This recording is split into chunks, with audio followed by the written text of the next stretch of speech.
Gonna give people a few more minutes to trickle back in. As usual, I'm gonna start this stream by trying to explain what I did last time and a quick summary of what we're doing this time.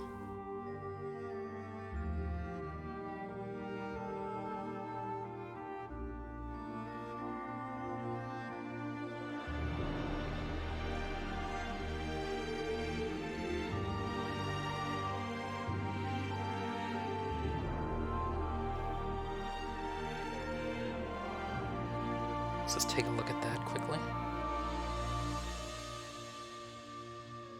Alright, what we have here is a summary of what happened last time. Last time we reached Balmora for the first time and met this gentleman, Caius Casares, who is a shirtless, apparent moonsugar drug addict, but also the leader of the Blades in Morrowind, and also the dreamiest man in Morrowind. And he told us, hey, I got this message from the Emperor for you, but he says you're to join the Blades, so great. But before we got into any of the real business, sort of go around and take care of some basic chores, become a little less green behind the ears, which is a weird thing to say to an Argonian, but there we go. And so he went off to do that. Specifically, I did a few quests for every one of the sort of like guilds that we have going on there. So starting in Balmora, we got a job from the Fighters Guild to go clear out a set of rats, which I haven't even bothered putting in here. Then we got a job to kill a few egg poachers in the local mine, which we did. Went back towards Sedanin in order to pick up some mushrooms for the local, like, wizard cat at the Mage Academy. Went over here to apologize for the lighthouse crimes. The lady in the lighthouse didn't seem to be that upset with us. Then immediately did more crimes by breaking into, like, the storage unit. I got murdered a few times by guards as a result of that. They apparently were really, really angry about a $5 breaking and entering charge. Then went over here to steal for more ghosts. I mean, I'm kind of a recidivist in that regard. On the way back, we found a dead tax collector. Wanted to solve that mystery, but the aforementioned murders from the guards made it difficult. So instead of doing that, we went and took the Silt Strider back up to Balmora, handed in the quests. I began to explain how the magic making system worked in this game, and then promptly hit the reload quick save button in a way that lost a fair amount of progress. Took us back here to about stage 5, Death and Taxes. So while that's been going on, I've reloaded the game, caught up to where we were before, which I'll summarize briefly. But as far as what we're actually going to do today, having already taken care of, doing some random chores, let's go back and talk to, the dreamiest Blade Master in Tamriel to get a real job this time, start getting focused on whatever that is. And Fort Moonmoth, the Legionnaire there has been asking about me, so maybe we'll check that out as well. With that summary out of the way, we can get back into it.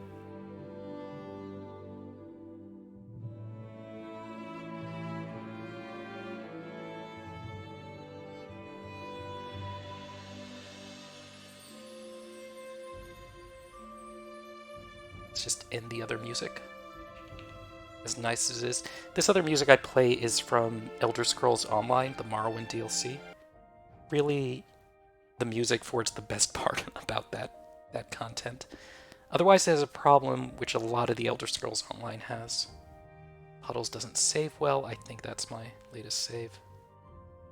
36 a.m. Okay, no, this quick save one. It's so fucking good that they canonized Caius as being fucking ripped, even though he has the same body type as literally all Imperial dudes. Yeah, it's kind of badass because Caius is frankly kind of badass. They mentioned that some people tried to hassle him once and just took them out. Okay. Not mentioned there were some additional crimes in which we stole a number of soul gems from a lady while helping this cat win.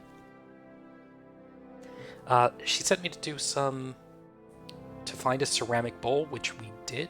I haven't returned it in yet, and coming back to her, she mentioned something about stolen reports, which is probably from the lady who we stole her gem from, so that's fair. Let me take a quick look at myself here. So, underneath this robe, I bought a set of bone mold armor. You can see here our armor's up to 9. It was at like 3 before. That has to do with the fact that our medium armor skill is 22, and our heavy armor and light armor are way down here, like 11 and 6, so we're simply not going to protect ourselves as well while wearing that. So wearing medium's probably for the best for us.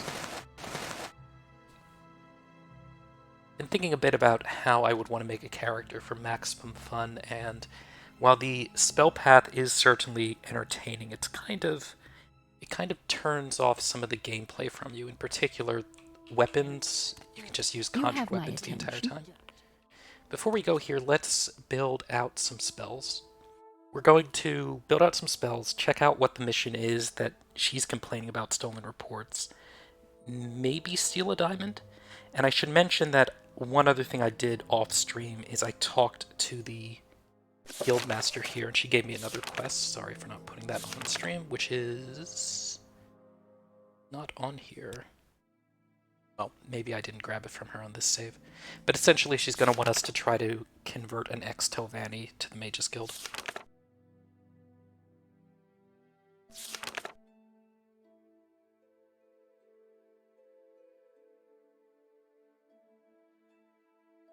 I know where this is on the map, so we might be able to do that if I pass her again. Haven't read the Guide to Vanderfall yet. Okay. So let's make some spells here that we're going to get. We have Frostbite and Firebite. The fact that they don't have the same punctuation is bothering me. This costs 6 and I have a 100% chance of casting it. The other one costs 6 and I have a 100% chance of casting it. If that creature visits again, I think I'll have choice words to say. So let's do a fire damage spell. Let's make it ranged.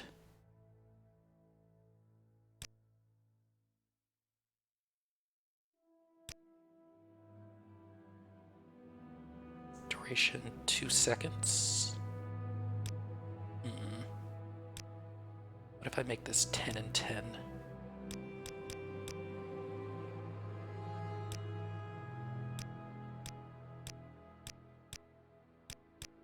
We'll do target.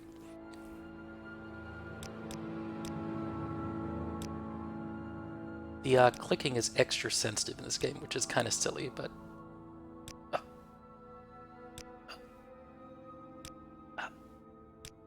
finally, okay. Duration 2, and we can add a little bit of area to this without really affecting anything. We can get it up to 5, and it's still basically the same spell, right? 17 points, 70% chance. 70% chance might be 100% if we're at full. Alright, we want one version of this for fire. And what do we name this? I mean, I'm trying to look for a lizard-like pun for Firebolt, because that's essentially what it is.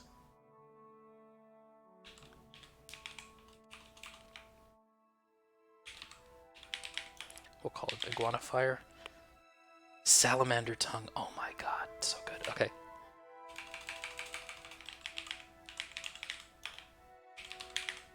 Thanks, Dag.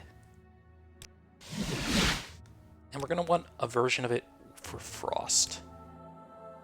The logic here is that most of the people you fight in this game are Dark Elves.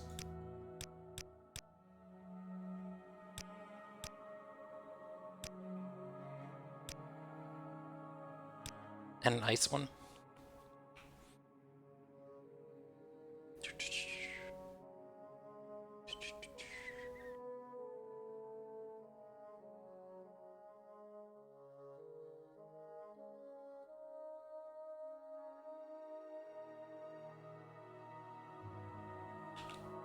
Getting better with the overly sensitive sliders.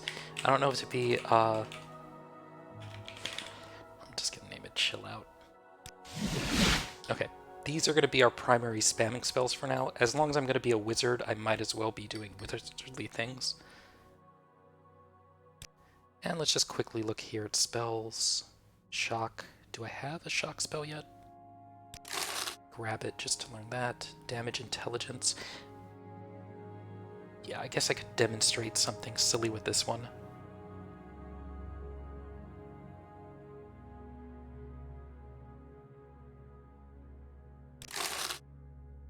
Bound Helm, we don't really need that. Earwig might actually be useful. So one thing about training in Morrowind is you only succeed... No, okay. I'm trying to look for a illusion spell that is fairly high chance for us to do.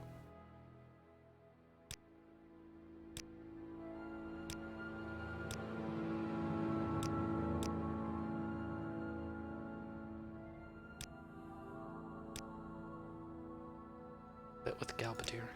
They've been at each other's throats since they've got over here. Which one is the better mage, and whether Khajiit are better thieves than Bosmer. That's funny. So they've been sabotaging each other. Bit of a stereotype there. Okay. Magic menu item. Chill out. This is going to be our primary attack spell. You can see our chance of successfully casting it. It's pretty high, about 80%. And we can get a few casts of it in. That'll be decent for combat. Yes, what is it? Does Bound Helm work on Beast Race? No, I don't think it does. In fact, if you look at our Conjuration training spell, this one just makes boots.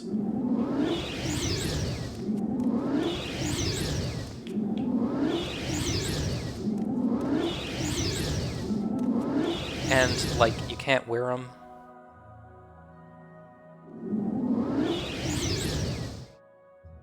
But it does train it, I think. 30... 35. So, you know, every 20 casts of this, get a spell. Anyway. Welcome, friend. Stolen reports. Well, that's too bad, but I brought you a bowl. Yes, it is. Yes, good. This is a very good bowl, but now Ajira must find her stolen reports. Now Ajira will win the bet with Gibraltar.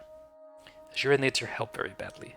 Gobadia stole Ajira's reports on the properties of local mushrooms and flowers. These are the things that we brought her. Ajira knows Gobadia did not leave the Mages Guild, so the reports must be nearby. Duties. Okay, that's gonna be easy enough to find. Unlike the Fallout games, no experience from completing quests, you're just basically gaining a bit of cachet with the particular guilds. And getting to do content. Lock level 15. We're an associate, so we're fine with opening this. It contains ash yams, which are good. And guarhide, which I don't know why we would want that. But maybe it combines with ash yams. Maybe this is a hint. Scamp skin, sorry. Nope, not a hint.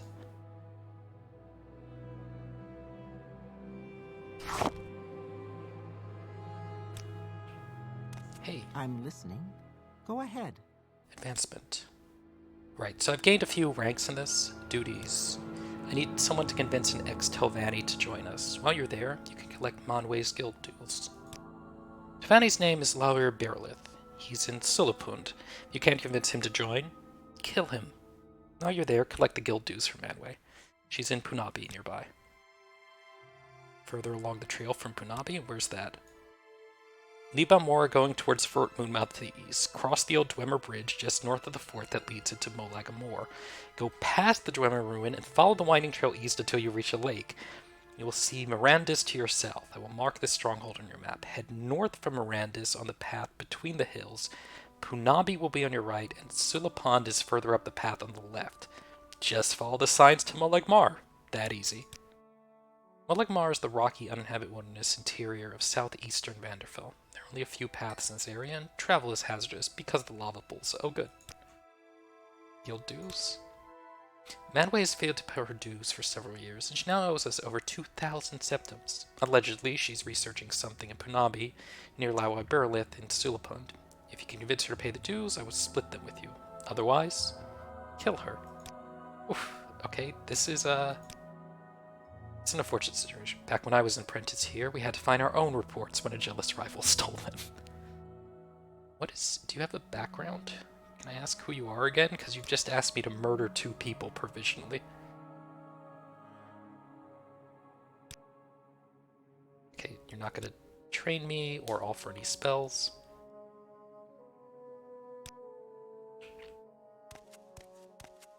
I think that, real-life accents as far as Khajiit go, I think it's a very guttural Spanish. Hey, I know the reports are right there, but free mama egg.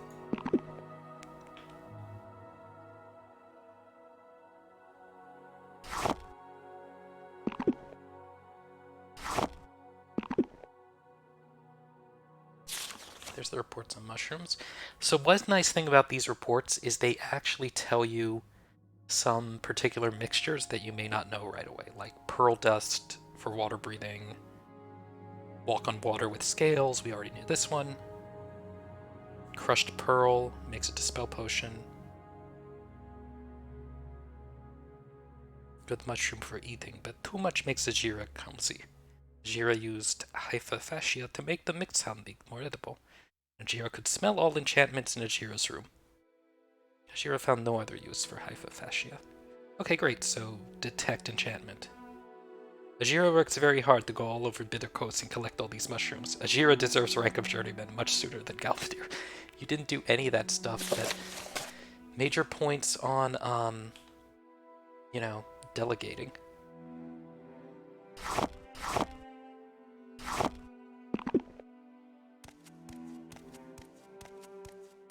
What is this about, Argonian? Later Elder Scrolls games lived up to this standard. This standard of what?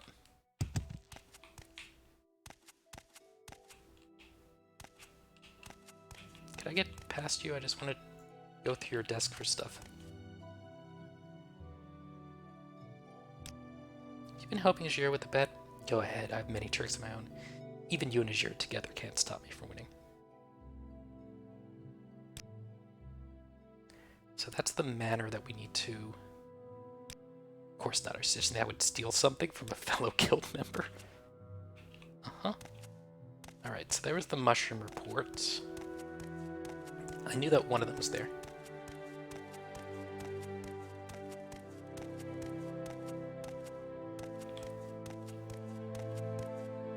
Just let me check the cabinet where I stole, where your fake soul gem was, where your real gem was not stolen.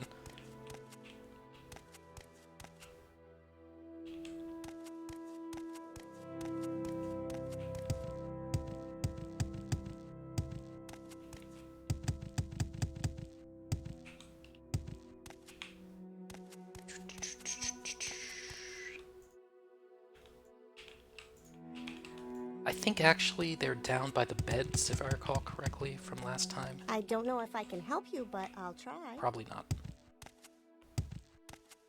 Upstairs by the desk? I'm gonna check by the beds first.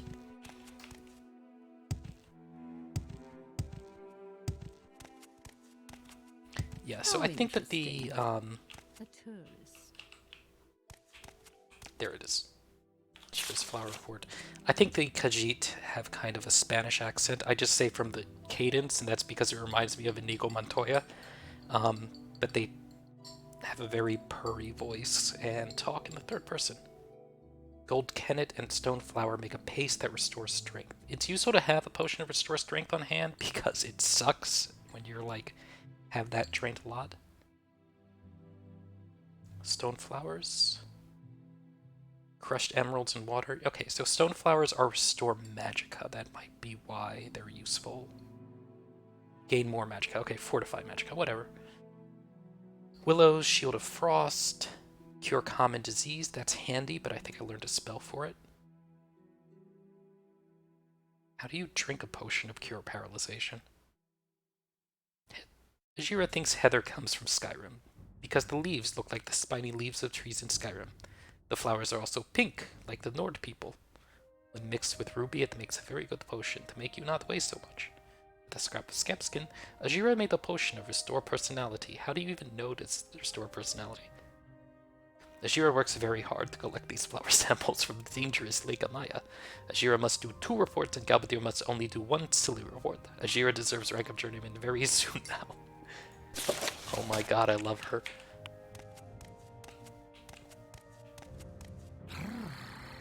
Good friend, this is an honor. So she's saying that particular voice line because our reputation with her is huge. And the ceramic bowl thing was just a way to get us out of here for the storyline of her stuff getting stolen. Leaves are spiny, so Ajira warns you not to touch the leaves. Have you found Ajira's reports? Yes, here they are. Yes, these are the reports Ajira needs. Ajira thanks you, Drinks-From-Puddles. Ajira is your friend always. Ajira worked very hard on these potions for you. So, they took away the reports. Fire shield, frost shield, lightning shield, and spell absorption. That's very kind of her. Any more duties? Ajira knows many secrets, but they are not yet for friend Drinks-From-Puddles. Speak with Ajira again when you are a warlock. And his Athris here may have duties for you, but Ajira does not like Krennis much. Maybe you should speak with Ajira's good friend Edwina Eldebrand in the Guild of Mages in Outroom. Okay, let me just open up my little list of to-do things in here.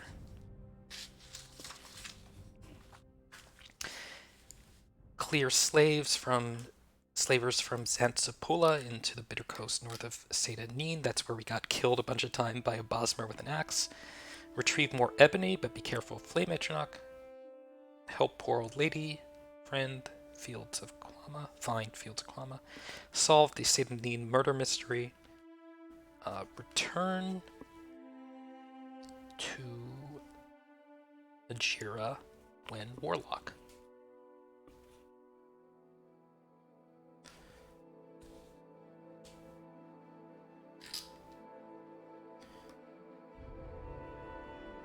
And spill more ink on myself.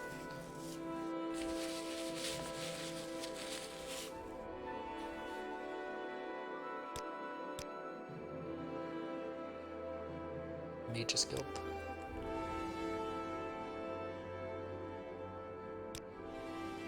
She remembers all the good things you have done for her.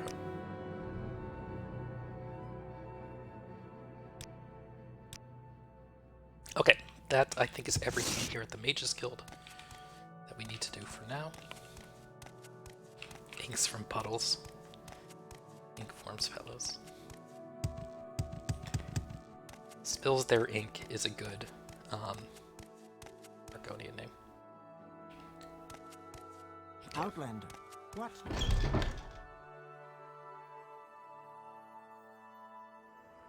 Let's hand in our quest at the Fighters Guild and see what they want us to do next.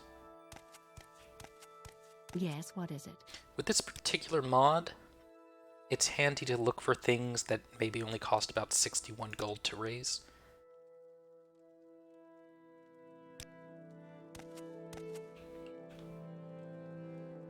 None of that's terribly useful. Use is 1. I think we can just drop you.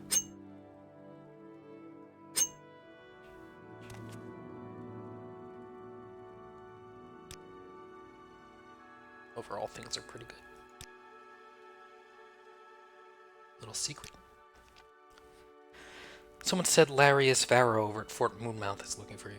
Said he wants to talk to you. Don't know about what.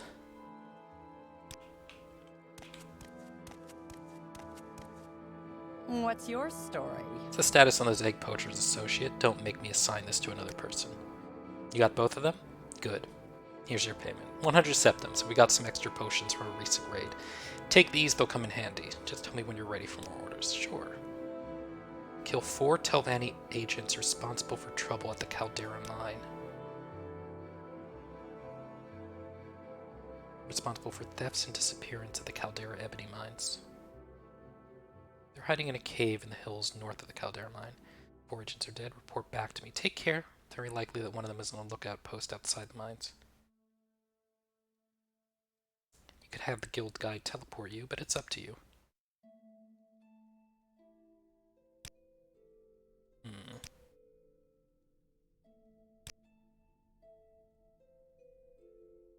She's been expelled from the Fighters Guild. She stole from the guild steward. She's stupid, but she can fight. She joined the Thieves Guild when we kicked her out, but she's nobody important. This Caldera mine trouble is not a Thieves Guild job. Is not a Thieves Guild job. Yes, they are Thieves Guild, and if you belong to the Thieves Guild and you murder a Thieves Guild member, you get expelled. But it's only murder if the crime is reported, and you're not going to report it, are you? And after all, I'm your Fighters Guild steward, and I'm giving you a job to do. Don't make me wonder where your loyalties lie. So this is, I don't want to get ahead of it, but this is the first hint of kind of a tension in this plot line, which is something that they never really did again in an Elder Scrolls game. It's kind of one more way that this is deep. This is your first indication that there's some tension between the Fighters Guild and the Thieves Guild going on. The why and where it comes from is not clear yet. They keep emphasizing this is not to do with Thieves Guild, so we're going to ask these Thieves Guild, Wood Elf. The Telvanni prefer to hire Nords and Wood Elves when they can't get natives. I know nothing about him.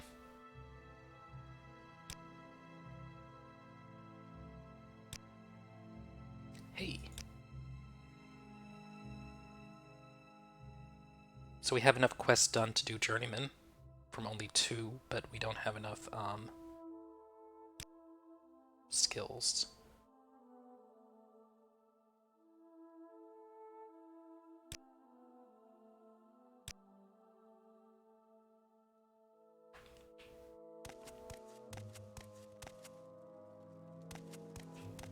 Let's we're gonna talk to the Thieves Guild before we deal with That guy asks way too many. anything to do with the Telvanni agents over there. Speak quickly. Come on, man. Say something or move on. While we're out here, though, let's take a stop in the temple.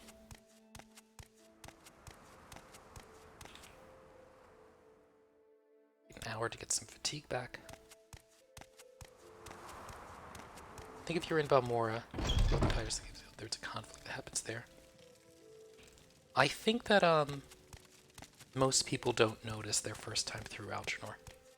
Like, it's easy to just go on without really thinking too much about it. Hey, you. Such a grand outfit. Well, look, one of us is gonna have to go home and change. And I'm the one with the keep moving scum. I thought, oh no, we're not exactly friends, are we? Won't tell me about yourself. You will trade, but your prices are probably going to be terrible for me. What if I told you I like your hat? Oh, right, because you're not wearing one.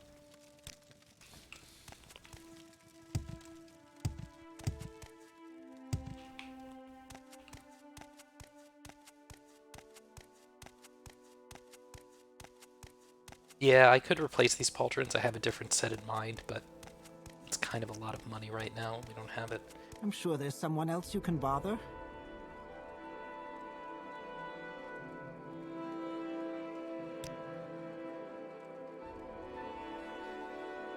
So you really don't like me.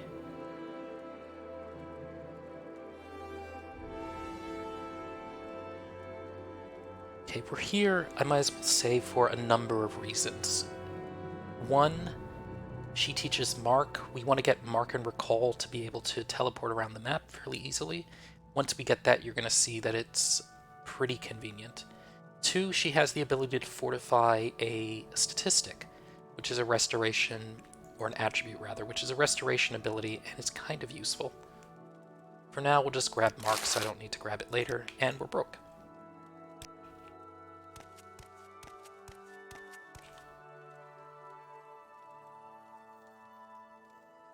Hello, yes, I would like to join the temple.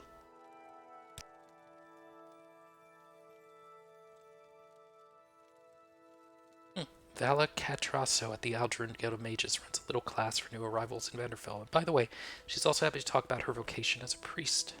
That sounds interesting. I'm going to make a note of it.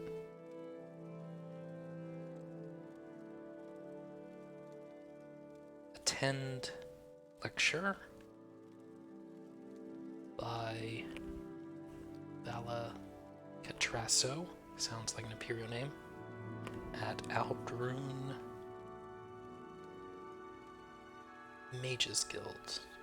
Alderun is the seat of power for House Redoran.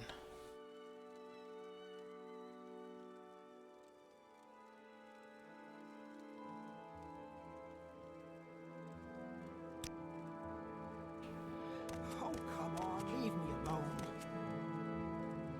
So in particular, with respect to these fortify spells, I'll wait until I can actually demonstrate why it's important. Outlanders think you can bother anyone you Yep. The Empire is exploiting the Dark Elves, but the Dark Elves are unironically xenophobic racists. And they were that even before we did a freaking colonialism on Keep them. moving, scum.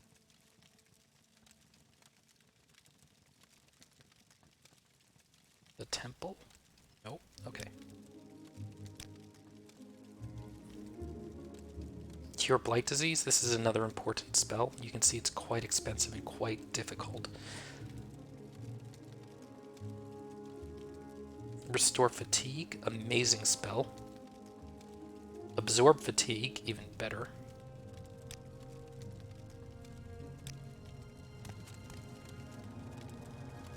Hey, here's a new book we haven't read. Sermon 34.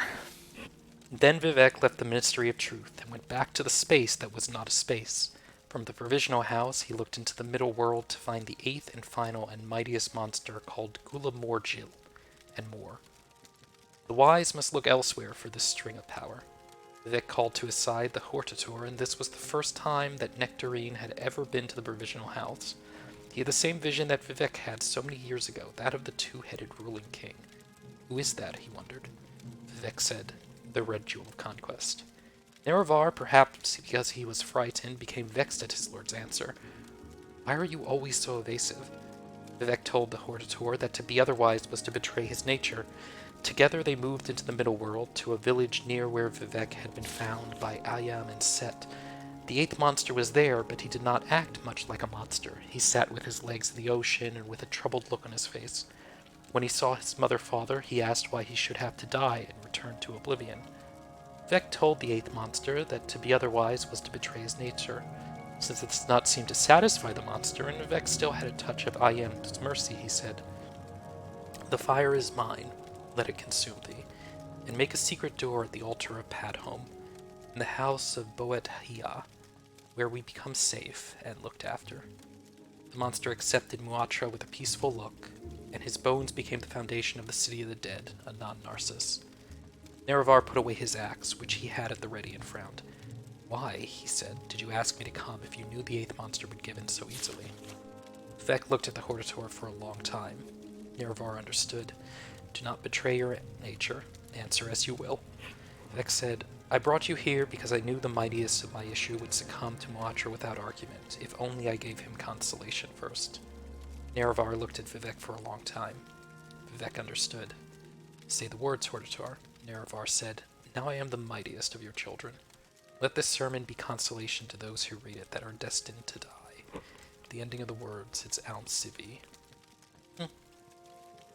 It's not even Telvanni hospitality. The Telvanni are, if they even talk to you, are either going to kill you or just brush past, I think. Pilgrim's Path is important. Anyway, interesting aspect of that book is that Vivek's basically putting himself above the Nerevar in that dialogue. Sermon 14. All the sermons end up teaching skills, by the way. There are 36 of these. This one teaches spear. Vivek lay with Mullig Ball for 80 days and ate, though headless. In that time, the prince placed the warrior poet's feet back and filled them with the blood of Daedra. In this way, Vivek's giant form remained forever harmless to good earth. The pomegranate banquet brought many spirits back from the dead, so that the sons and daughters of the Union had much to eat besides fruit. So basically, Vivek lay with Mullig Ball, aka the King of Rape, for like 80 days and 8 nights, and supposedly that's where these children came from. Who knows what basis any of this has. The Duke of Scamps came while the banquet was still underway, and Mullig Ball looked on the 7 penates with anger. The King of Rape had become necessary, and therefore troubled for the rest of time. His legions and Kuutras fell into open war, but the children of Mullig Ball and Vivek were too elaborate in power and form. The Duke of Scamps therefore became a lesser thing, as did all his own children. Mullig Ball said to them, You are the sons of liars, dogs, and wolf-headed women. They have been useless to summon ever since. The Holy One returned at last, Vec, golden with wisdom. His head found its body had been tenderly used. He mentioned this to Mullig Ball, who told him that he should thank the barons of Move like this, for I have yet to learn how to refine my rapture. My love is accidentally shaped like a spear.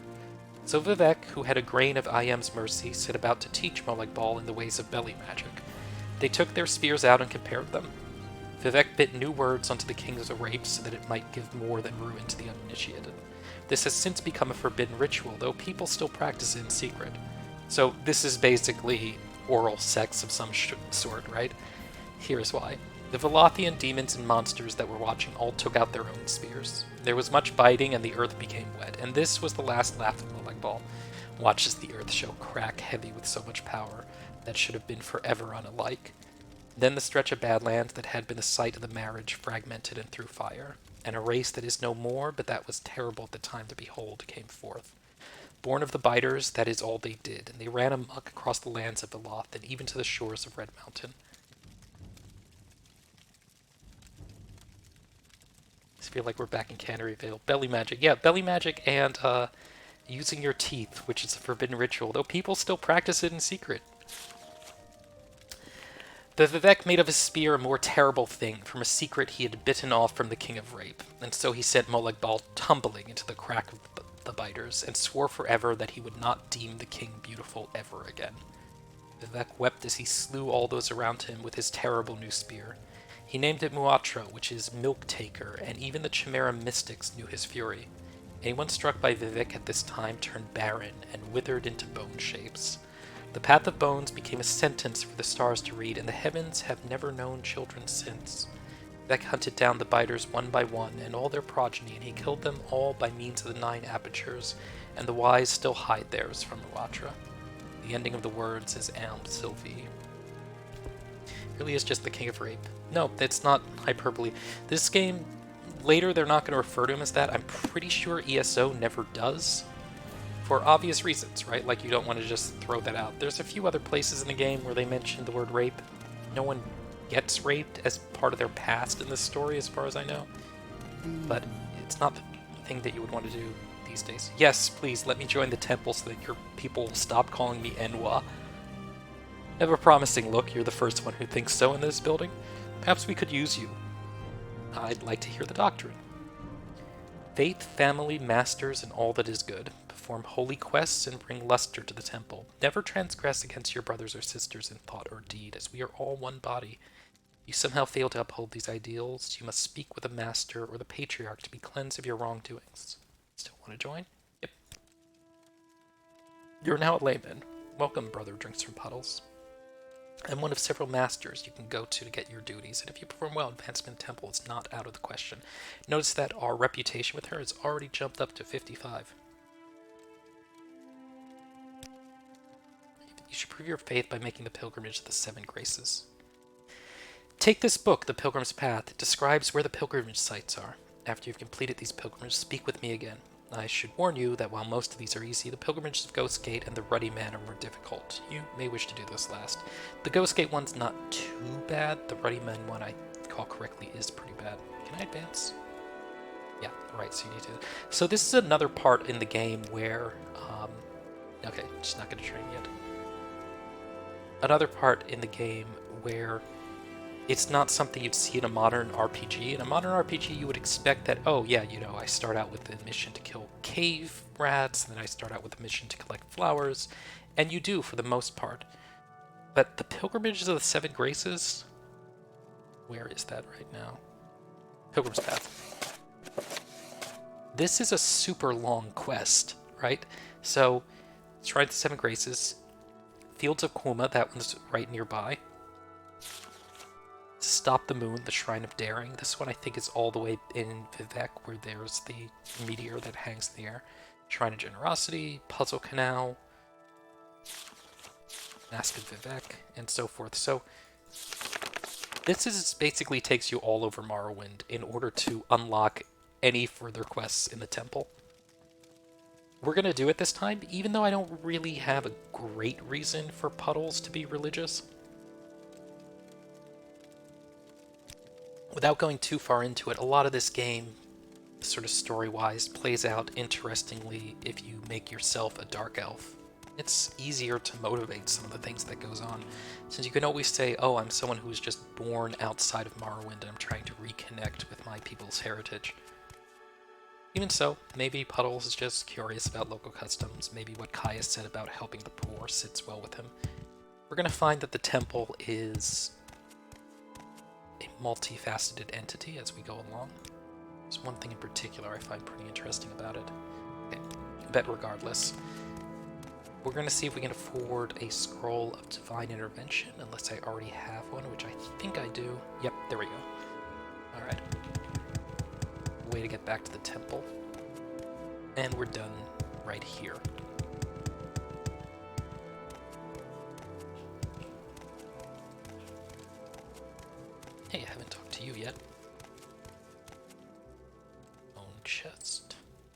nasty. Shopping for enchantments. Oh, you're an enchanter.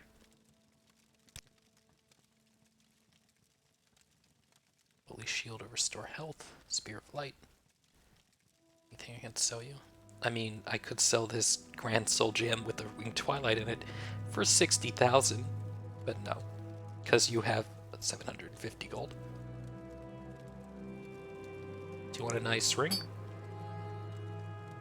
And maybe one of my guides to Vanderfall, since I don't need two.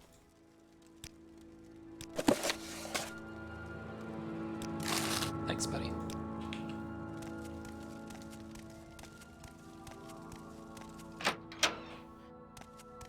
I mean, remember, the main story... So I think it's especially funny in Skyrim if you play something other than a Nord. I think Skyrim is funniest as an Imperial, to be quite frank. Just mark this location. Doesn't really do much because we don't have the recall half of it. I enjoyed playing as Khajiit and going on a slave murdering spree, then showing up the Tribune and daggers. Shh, no spoilers. But yeah, well, don't worry, we will go on a murder spree at some point.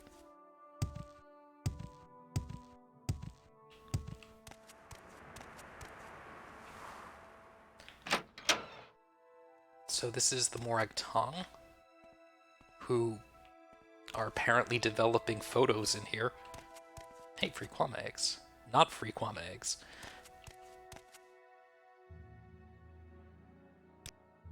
Okay, you don't want to talk to me about the Kamana Tong. What about the Morag Tong? Ancient Traditional Assassins Guild of the Dunmer. We provide 3 varieties of execution: public, private, and house war. We only recruit candidates of proof and skill and honor, and only Grandmaster Eno Halu and Vivek can authorize new members to join the Morag Tong. Okay.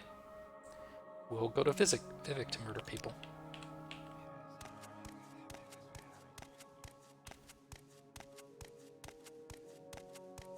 Ulfric is ultimately a politician.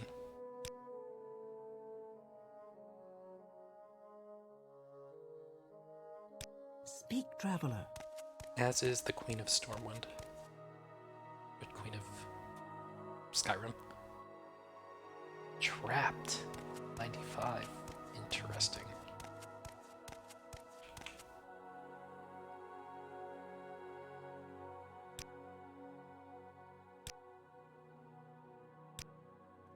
I will listen, Outlander, but make it quick.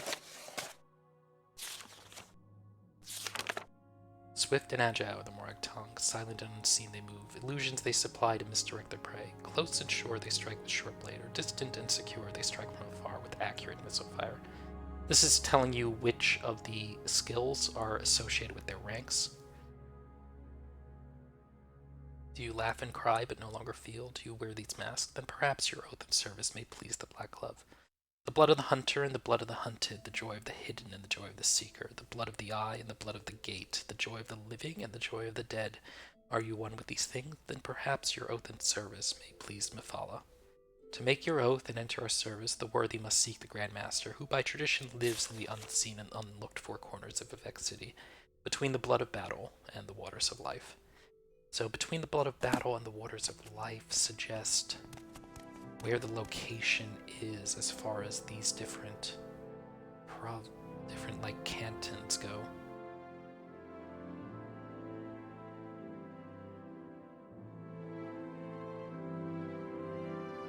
Foreign Quarter, Doran Temple. Oh well, I'll get it closer. Blood of Battle could be the arena, or it could be House Redoran.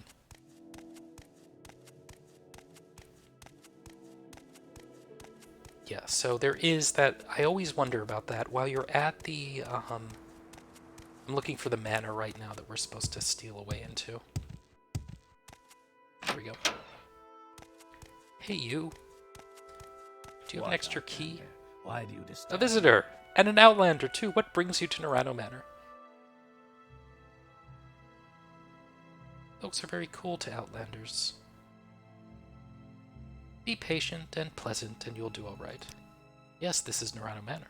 Can I do something for you? Well, why are you here anyway? Don't you have a, Yes, he works for me. Does all jobs when he's not lazy, which is rare.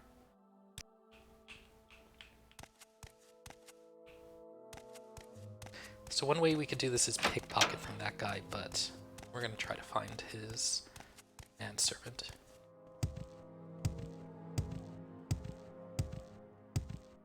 Yeah, so it's unclear, I think, how much they wanted to dig into that aspect of Ulfric. For those who don't know, Skyrim spoilers, at one point in the main storyline of Skyrim, you need to visit the Thalmor Embassy, and you sort of break into the backside of it and run through it, and you find out, like, some of their notes from this sort of group of High Elf secret police, or, you know, I guess they're more like the High Elf CIA. Find someone else to bother. Not you. Hey, you.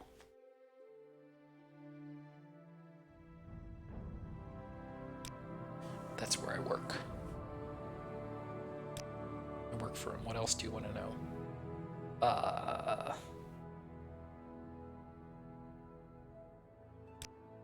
Will 10 gold improve your attitude? Nope. Okay. Sure, we don't have much choice, do we? And this is just, stock stuff. Read a book or something. You can read, right?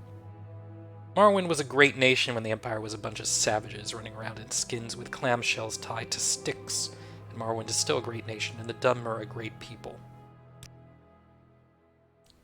An Outlander is anyone born and raised outside of Morrowind, you. And the Kamantong doesn't like Outlanders. Thanks for asking. We're just a society of businessmen. We're Dunmer, and we're proud. We're tired of seeing Morrowind run by outsiders who understand nothing about Morrowind, and we're tired of trying to explain this over and over again to ignorant Outlanders.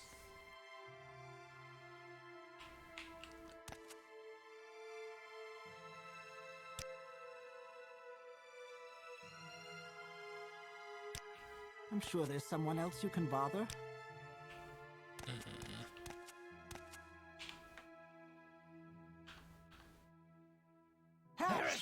Nope. Yeah, so normally with a background like that, the Kamantong are clearly something that I would be somewhat sympathetic to, right? But for particular reasons I'm not, which will be clear later. Unwelcome it is. Do you hate me too? We're like the only two Argonians in this town. I guess I did try to flirt when we showed up, and didn't work out well.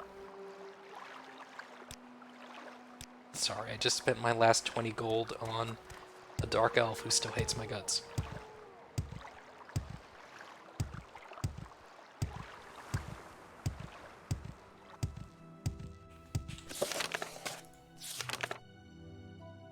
Thieves Guild, Thieves Guild.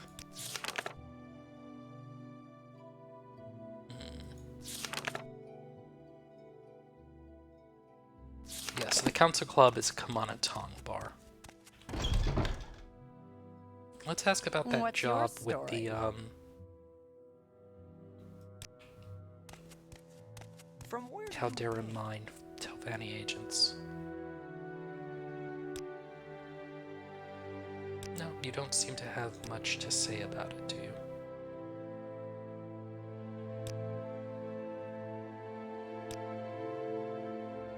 Okay, fair enough.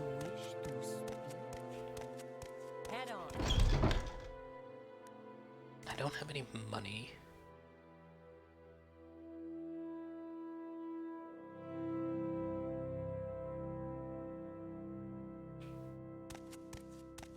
Well, okay. We may need to wait on that one.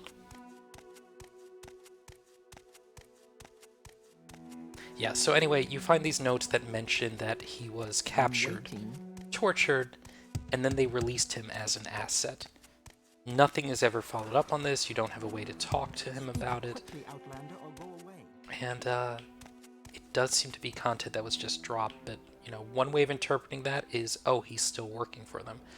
Another way to interpret it is that he was released because they felt that he would start a civil war, which plays into the Thalmor interests, Speak which it freely, does. friend. They just don't want either side to win, because they don't want either side to, like, lose that distraction.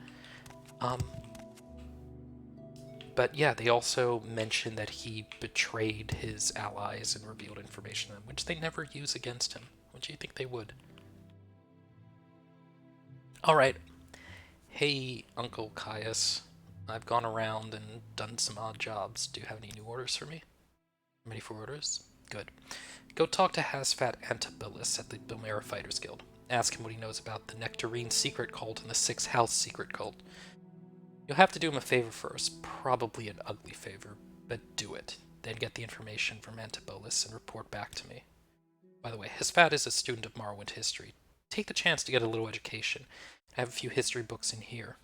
Help yourself, you're welcome to them. No point in being part of history if you're too ignorant to understand it. It's an important line, actually. Janet City's little book is a good place to start. I have a copy here. Take it. You might also look for On Morrowind, the Imperial Province, by Erna Madway of Sunhold. He's drill master of the Belmora Fighters Guild. He's lived in Morrowind all his life, knows the natives, and talks a lot with backcountry mercenaries. He thinks of himself as a scholar, and he's particularly interested in Dwemer ruins and artifacts. Recommend On Morrowind, the Imperial Province, Nectarine. Some Dunmer believe that an orphan and outcast, a youth born on a certain day to uncertain parents, will one day unite all the tribes of the Dunmer, drive out the invaders of Morrowind, and re-establish the ancient laws and customs of the Dark Elven nations. They call this orphan and outcast the Nectarine, and say the Nectarine will be a reincarnation of the long-dead Dunmer general and first counselor, Lord Indiro Nerevar. Sixth House. A trusted informant says there is a secret cult associated with some strange events recently, and more importantly, my informant thinks these recent disturbances are related in some way to the Nectarine prophecies. The illiterate Ashlanders pass down their customs and history in the form of poetic verses. Amongst the things they preserve in verse are the dreams and prophetic visions of their wise women, in particular the verses that foretell the coming of the Nectarine, but I don't know much about it. That's why I'm sending you to find out.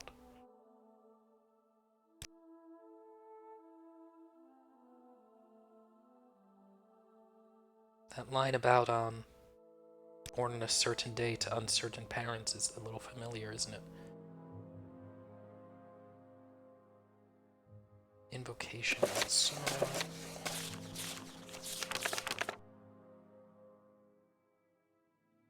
Queen of the Night Sky. And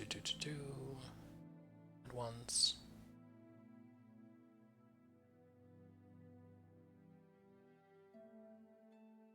I was a dark elven maid of 16. I joined my grandmother's coven, worshippers of Molag Bal, the schemer prince. Blackmail, extortion, and bribery are as much the weapon of the witches of Molag Bal as his dark magic.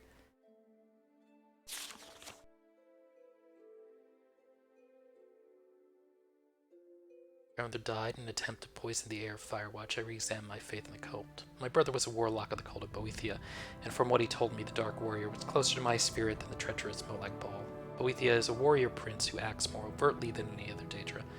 This doesn't sound right, does it? Boethia does a bunch of, like, sneaky stuff, and Molag Bal's pretty much, I'm gonna come at you. Like that Boethia was a Daedra of the Dark Elves, our cult would summon him on the day we called the Gauntlet. Bloody competitions would be held in his honor, and the duels and battles would continue until 9 cultists were killed at the hands of other cultists. Boethia cared little for his cultists, he only cared for our blood. I do think I saw him smile when I accidentally slew my brother in a sparring session. My horror, I think, greatly pleased him. I left the cult soon after that. Boethia was too impersonal for me, too cold. I wanted a mistress of greater depth. The next 18 years of my life I worshipped no one. Instead I read and researched. It was in an old and profane tome that had come by the name of the Nocturnal. Nocturnal the Night Mistress, Nocturnal the Unfathomable. She was terrible at Skyrim. As the book prescribed, I called to her on her holy day, the 3rd of Hearthfire. Last I'd found the personal mistress I had so long desired. Blah, blah, blah. Everything about her was dark and shrouded, even the way she spoke and the acts required of me. Took years for me to understand the simple fact that I could never understand Nocturnal. Her mystery was as essential to her as savagery was to Boethia, or treachery was to Molag Bal. To understand Nocturnal is to negate her, to pull back the curtains cloaking her realm of darkness. As much as I loved her, I recognized the futility of unraveling her enigmas. I turned instead to her sister, Azura. Azura is the only Daedra princess I have ever worshipped who seems to care about her followers. Molag Bal wanted my mind, Boethia wanted my arms, and Nocturnal, perhaps, my curiosity. Azura wants all that, and our love above all. Not her abject slavering, but her honest and genuine caring in all its forms. It's important to her that our emotions be engaged in her worship, and our love must also be directed inwards. If we love her and hate ourselves, she feels our pain. I will, for all time, have no other mistress. Yeah, it's actually, skooma is a high-protein diet.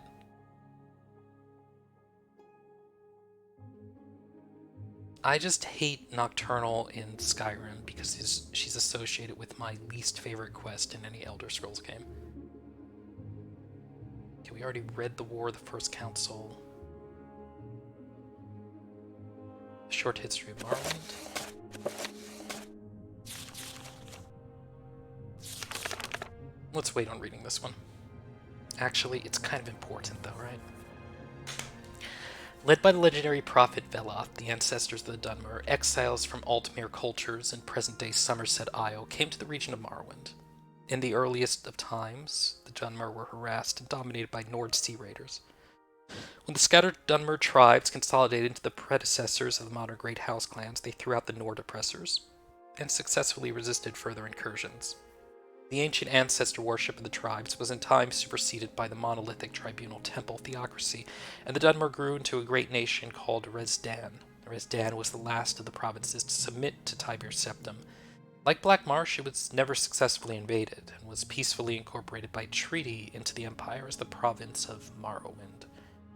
Almost 4 centuries later, after the coming of the Imperial Legions, Morrowind is still occupied by Imperial Legions, with a figurehead imperial king, though the empire has reserved most functions of the traditional local government to the ruling councils of the 5 great houses. In the Third Era, 414 Vanderfall territory, previously a temple preserve under imperial protection, was recognized as an imperial provincial district. Vanderfell has been maintained as a preserve administered by the temple since the Treaty of Armistice, and except for a few great house settlements sanctioned by the temple, Vanderfall was previously uninhabited and undeveloped. But when the centuries-old temple ban on trade and settlement of Vanderfall was revoked by King of Morrowind, a flood of imperial colonists and Great House Dunmer came to Vanderfall, expanding old settlements and building new ones. This is more sort of like political world building, which I forget which one of like the members of the writing team was into this. Kurt, what's his name? Just right here, 414 Vanderfall open for settlement. After playing Pain's Creek Killings with Alginor, I'm extra thoughtful about timelines. Yeah, the Thieves Guild questline, Rainwhisker, was my least favorite questline in Skyrim for reasons I won't go into. No, Michael Kirkbride was the one who came up with all of like the sermons and the lore building and the mythos around it. So like the sermons of Vivek, that's 100% him. Ideas about like the magic of biting a spear as part of your belly magic, which is still practiced in secret, that's 100% Michael. I'm gonna go off into a cabin somewhere, take LSD, and draw you a bunch of sketches for our game, Kirkbride. He would then come and take that to another one on his team. It wasn't him or Ken Rolstein, it was the third one, who was the guy who basically said, I know all the history of the Peloponnesian War. And it's him who would always do things like say, okay, well, you know, there's going to be a figurehead king. This is going to be incorporated into the empire by treaty rather than war. The traditional local government has this power, they have that power. This has been a preserve administered by the temple since the Treaty of Armistice. And then you have to wonder, maybe it's been a preserve because the temple and the tribunal don't want people snooping around here for some reason, which will be clear later. All of that stuff, the stuff that makes it political and real, that was the third member of the team. I think it was Kurt so-and-so, but Michael Kirkbride said they were the partner that he bounced things off of. Kirkbride would come up with the crazy fantasy mythos stuff, and he would make it real and political. And if you play Morrowind without grousing about it too much, though it's what I love about the game, the fact that it has this element of it that's incredibly imaginative, and this element of it that does the real politic better than virtually any other RPG I know, that is why I love this game. Thank you, Kurt Kyleman. New district was divided into Redoran, Hualu, Telvanni, and Temple districts, each separately administered by local house councils or temple priesthoods, and all under the advice and consent of Duke Dren and the district council in Ebonheart. Local law became a mixture of house law and imperial law in house districts, jointly enforced by house guards and legion guards, with temple law and imperial law enforced in the temple district by ordinators. The temple was still recognized as the majority of religion, but worship of the Nine Divines was protected by the legion and encouraged by imperial cult missions. Temple district included the city of Vivec, the fortress of Gokate, all sacred and profane sites, including those blighted areas inside the Ghost Fence, and all unsettled and wilderness areas.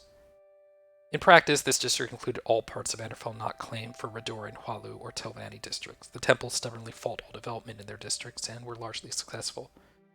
House Hualu, in combination with imperial colonists, embarked on a vigorous campaign of settlement and development. In the decades after reorganization, Balmora and the Ascadian Isle regions have grown steadily. Caldera and Pelagiad are completely new settlements, and all Legion forts were expanded to accommodate larger garrisons. You're going to find that as we branch out from the southwest section of the island and leave Hualu territory, there's going to be fewer non-Dark Elves we encounter.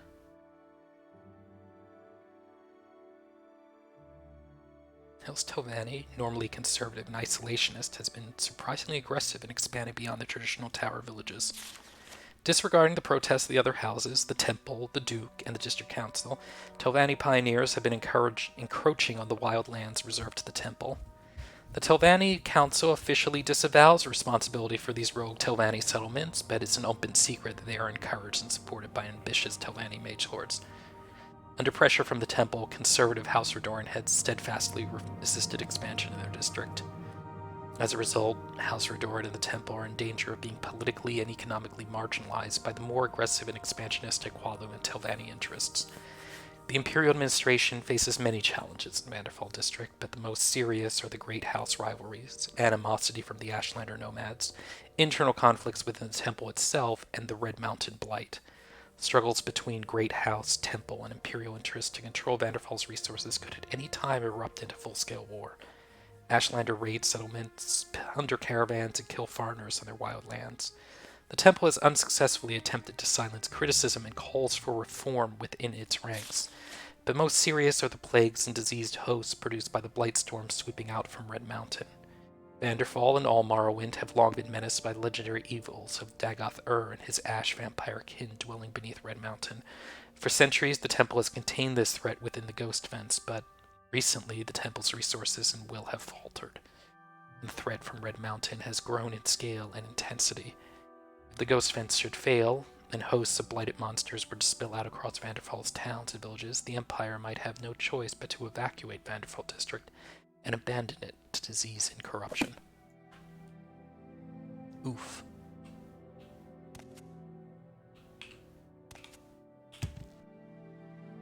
Just get some mana back. What was terrible in Siren connected to the TG? What does TG stand for here?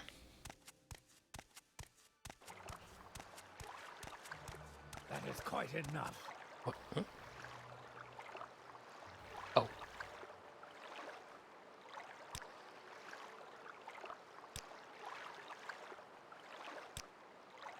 I think I would tell to you, get lost.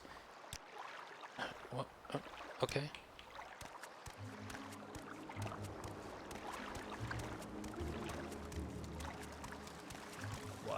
My time is precious, so make it quick. Oh, Thieves Guild. Okay, so things that are wrong with the Thieves Guild questline. One, it breaks the sense of you having control over what happens. You get there, a guy walks up to you and says, "You've never worked a day in your life, have you?" And you could be like, "No, my character concept is that I'm actually a very hard worker," and it doesn't matter because he's like, "Nope, I can see you're a thief. Come over here and watch this. Help me do this particular thing." This is propaganda from House Telvanni. And so you're like, fine, I'll do it. And then you get launched into this whole, like, stupid quest line, at several points of which the logic of it just breaks down. Like, you could be, they'll do something like, hey, there's this note that's in, like, code or whatever, and it tells you something that he could have told any other way, and the guy has no reason to believe it's true. But the fact that you returned the MacGuffin is what causes it to move forward. Where's the Invocations of Azora? I don't like this one anymore.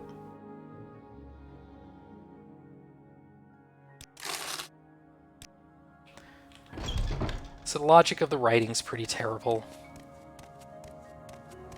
Then you reach near the end of it, and instead of being like a political sort of interesting storyline, which is what most of the interesting stories are in Elder Scrolls game, is this weirdly mystical one, and not mystical in an interesting way. It's like a comic book hero story of like, oh, well, you know, we need to be the ultimate thieves, so we need the blessings of Nocturnal. In order to complete that quest, you gotta go talk to Nocturnal, who appears as like a floating lady in black diaphanous shroud, who, in order to complete the quest and continue it along, you need to promise to, like, offer your soul in her service forever. No other options for that. That's just the way you've got to do it. And all of that just to, like, get a terrible Batman outfit. Jameis Young did it pretty good, just how badly it failed. Hey, your strength is up.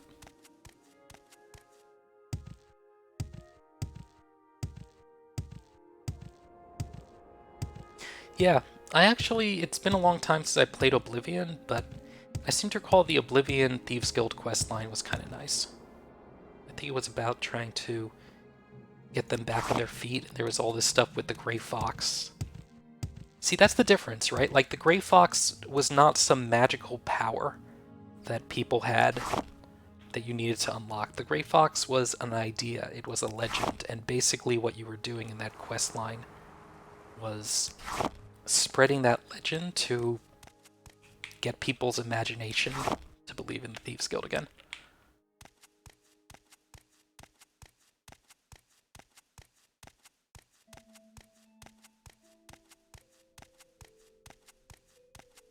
And that's how you do it. Not some, like, incredibly epic, at least in your brain, idea about retrieving some ancient Thieves Guild artifact. What we're doing here is the guy who runs this place has been asking for us, so let's see what he wants. I think he's down here. Also, we can join the temple. Yep, that's you. Larius Varro. So I heard that the cops are looking for me. I'm Larius Varro, Legion Champion of Fort Moonmount. I've been hoping you might come by. I've got some work for you if you're interested. Take care when walking the roads. Have been rumors of bandit robbing careless travelers near Hal Odd. A number of careless travelers have been attacked recently. Seems there's a Nord near Hal Odd who's been robbing the unwary. If you happen upon him, take care, and of course I'd be grateful if you took care of that problem for me. Sure, I don't know where that is, but I can probably look at a map. Thieves Guild. Alright, this is more about the Kamana Tong.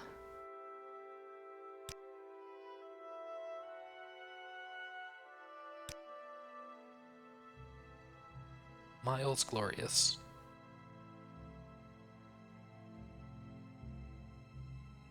I bet that means that he is the ultimate trainer for something in particular.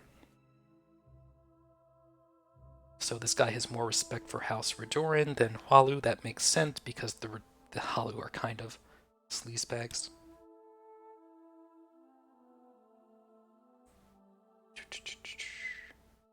Pure Legion. Didn't you want me to do some work for you?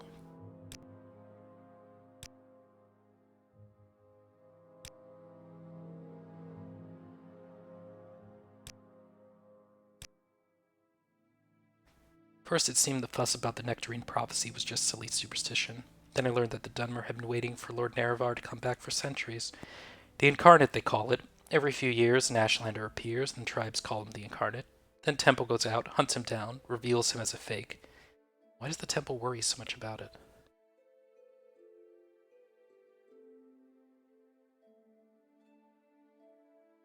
Yeah, Bethesda leads writer is someone that was promoted past his actual skills.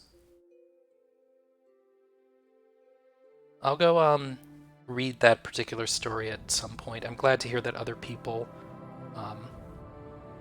really didn't like it.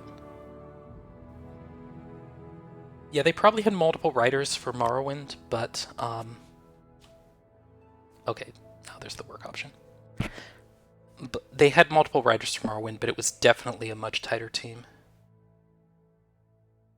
Through various channels, I've learned a bit about your situation.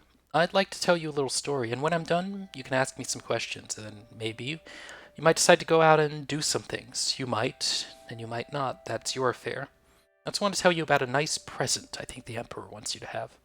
I'm not sure where it is, but maybe you'll want to check back and see if I found it. Later, after you have done some things. What about this story? Well, once upon a time, there was a bad magistrate who took gold from criminal organizations to reduce the sentences and fines of criminals. Everybody knew he was doing this, but nobody could prove it. Because even if it could be proved, the bad magistrate had important friends, and proof is not as powerful as important friends. At the same time, there was a good officer who enforced the laws because he thought laws made people happy and safe. And it bothered the good officer that enforcing the laws did no good, because the bad magistrate let the criminals go as quick as the officer caught them. For a long time, the good officer sighed and said, "What can I do? Because the bad magistrate has important friends and nothing I can do will touch him." But then the good officer said, "Say, wait a minute. What about the bad people who are bribing the bad magistrate? They haven't got important friends, and if they aren't around, then the bad magistrate can't get any more bribes." And even better, the good officer suspected that the bad people who were bribing the bad magistrate were probably criminals themselves. So the good officer decided that it would be good if the bad people who were bribing the bad magistrate should go away. Forever. So that good officer made a special prayer that there would be a little bloodbath to wash the bad people away. There. Isn't that a nice little story? Maybe not a perfect story, because it ends with a prayer and not a bloodbath. But maybe the story isn't over yet. Oh, the bad people are the Command Tong. I thought everybody knew that. They're a criminal organization. Unfortunately, I don't know who the Command Tong are.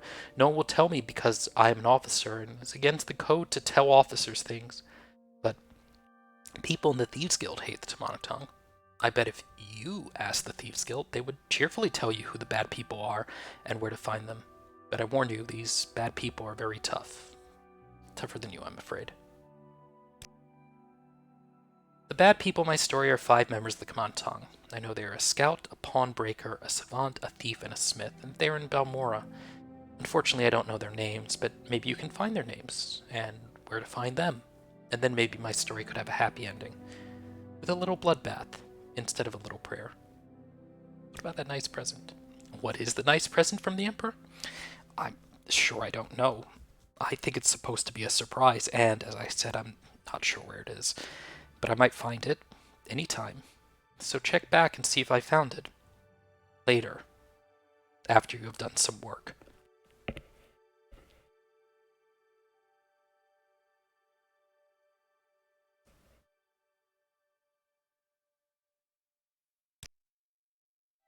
Nectarine is the reincarnation of some dark elven hero, supposed to come and drive the Empire at a moment. Just some local superstition, but the temple says it's wicked and evil, and you'll be very sorry if you talk about it with the priests and temple guard. Good to know. Bloodbath. Here's what I'm thinking. I love the law. I love the Empire. I love the people I try very hard to keep safe, but sometimes, no matter how hard we try to keep the peace, sometimes there's going to be blood. I think you know what I'm talking about. That's why I asked you to go do this bit of work, if you're willing.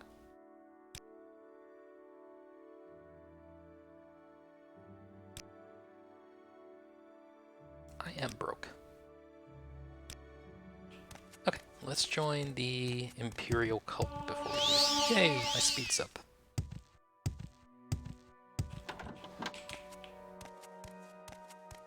you.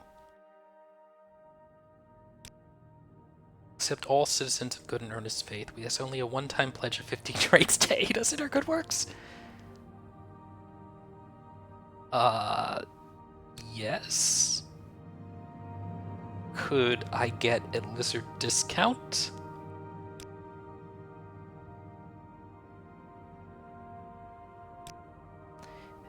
It's a little bit... Stay out of trouble and you won't get hurt. I mean, if you needed some information that never forget that the religious is also political in this world, like, there's a big pile of money right next to the guy who's asked me for 50 gold in order to join the church. Yeah, actually, yeah, I could pay. Outnerd's right. I could pay the fee. Could you just turn around for a moment? What, stranger? No, turn around. Okay, keep looking at that. No, all right. Where was it? I wonder.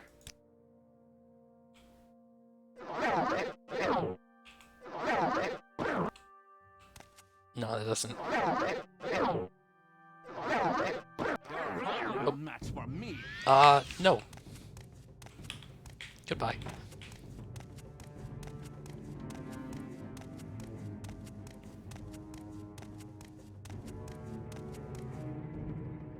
Oh, you know how doors work.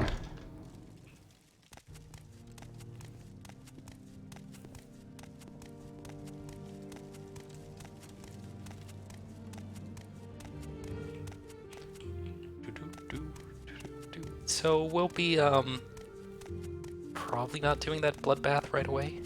Gosh, I don't...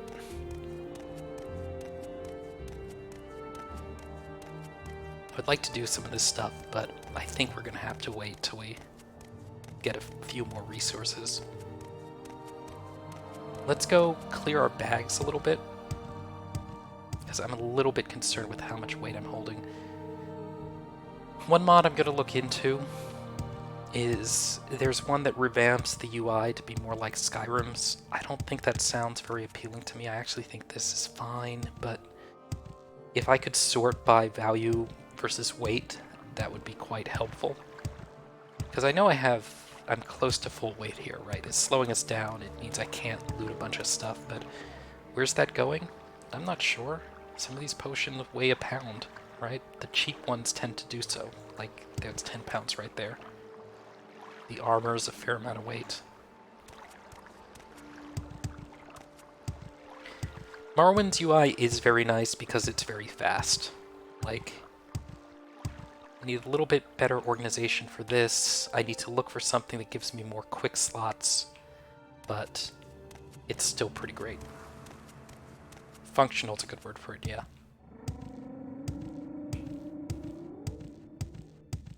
We're going to the Fighters Guild right now to follow up on what Caius asked us to do. Although, actually, let's take one more look at the manor, see if we can steal the key from the guy. Do you want to say your words? You like to walk a fine line, don't you?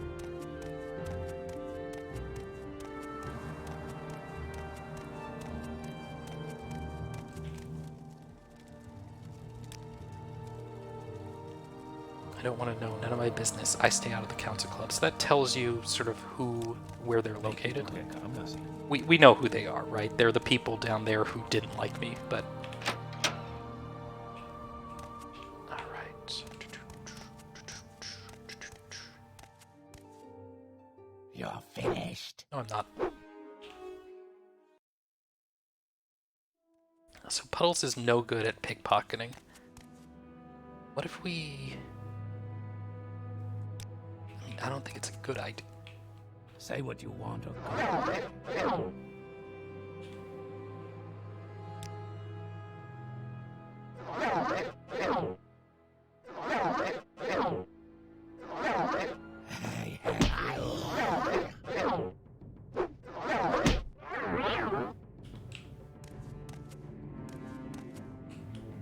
Nope.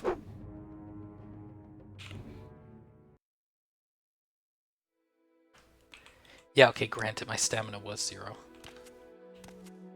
How can I tell when I'm hidden? Oh yeah, right. It's the little indicator of a hand Say grabbing what you money. want or go away. Can you pickpocket with telekinesis? Because that would be pretty powerful.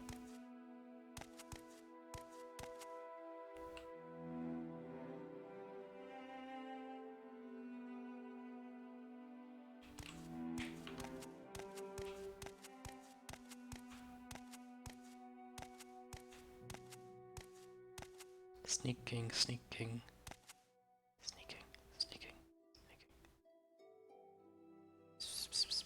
Say what you want or go away. Damn it. Had a moment there.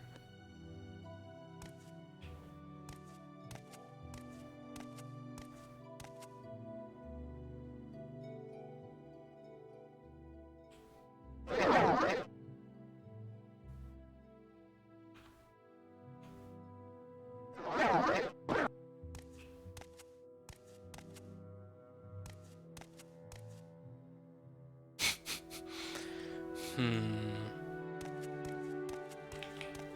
talk too much, Outlander.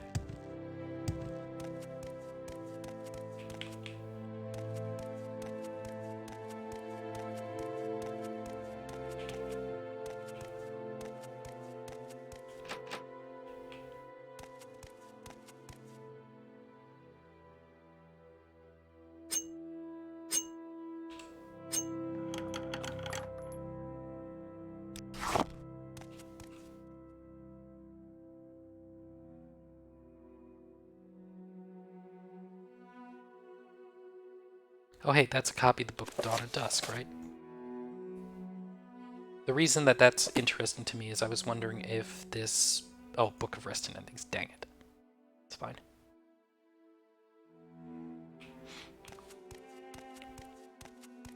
I do not have Chameleon right now.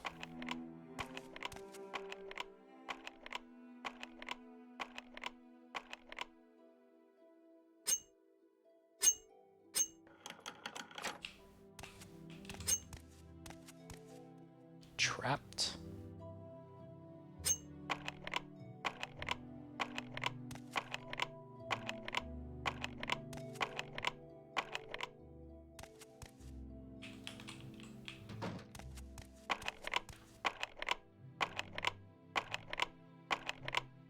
So you only gain skill from success.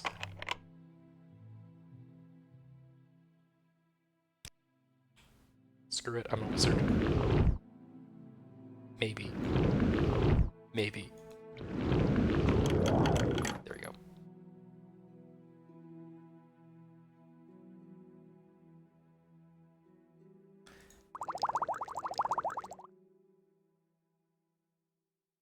Mass tea weighs 5.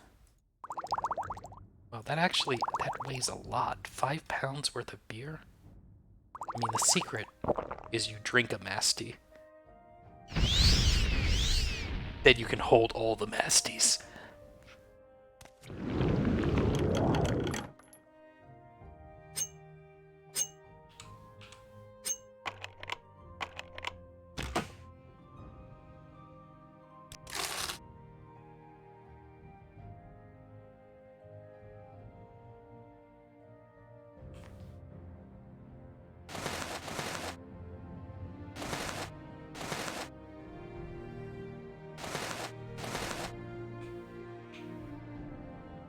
Red sleeves.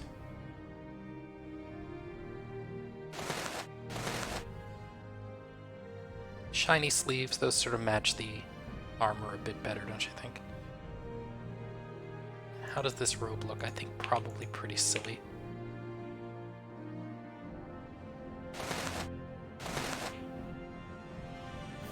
Looks okay. It's not my favorite, though.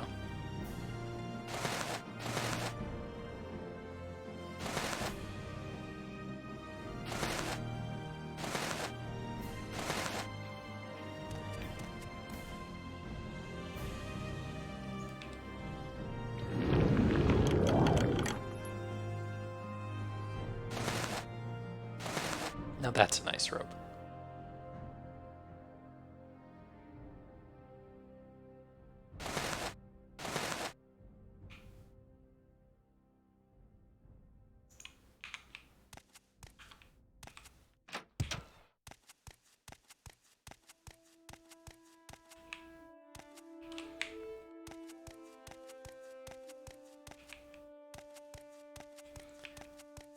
couldn't steal the key from this guy, but I stole all his pants and his beer. Where's the beer? Because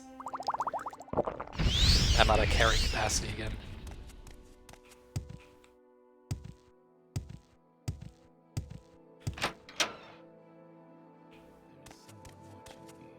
I can tell.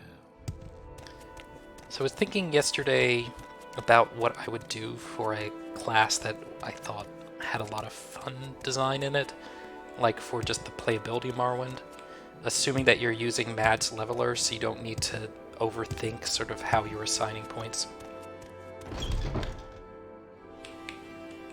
I'm waiting.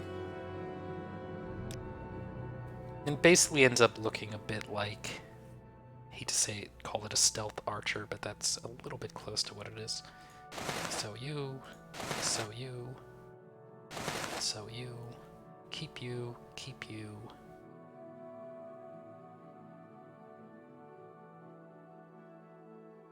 Keep all the restore healths. Okay,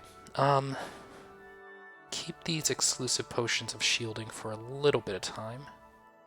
Sell the brandies.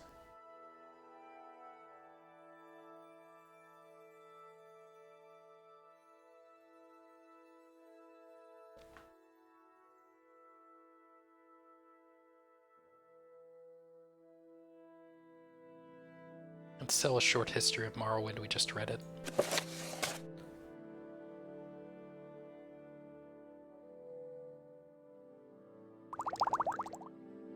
Sell the rest of the beers.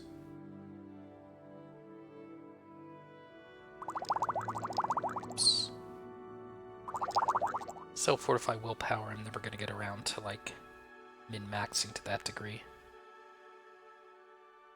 Cheap magicka will keep these because no, you know what? They restore 2 points for 5 seconds. We have a bar that's 155 long. It's not worth it.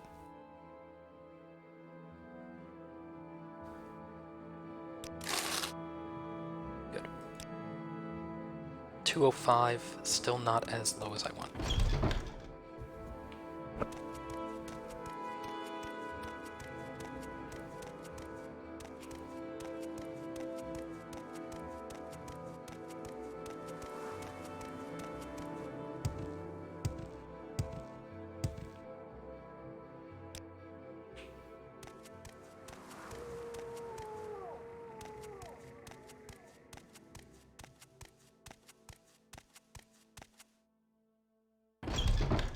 Find someone else to bother.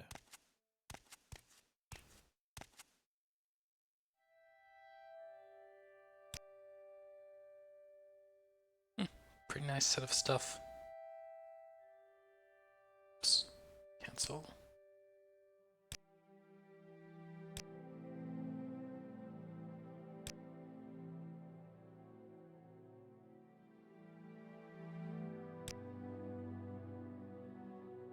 Spreading rumors about some redored noble. Our doors are always open. Yeah, so I don't think that I'm going to be able to pickpocket on this guy, because with the way the room is set up, I don't think that I'm going to be able to actually Nothing. pickpocket him, because there's 3 people looking at me. There's not an easy way to get him either. I don't have like a charm spell. But let's try this.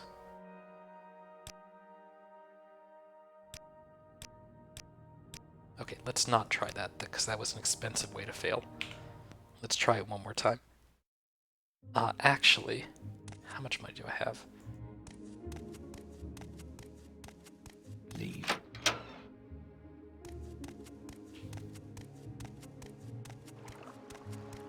I do have one idea, if I have enough cash for it.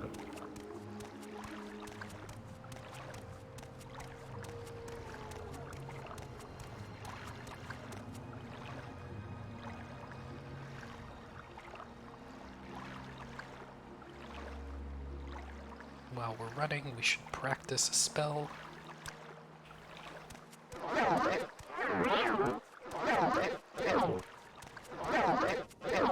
Illusion trains personality, that's one reason it's good. So anyway, I think that you want light armor. It's It just gives you more carrying capacity, there's plenty of it. One weapon skill, maybe two if you want one of them to be marksman. Endurance is a good choice because light armor doesn't train endurance.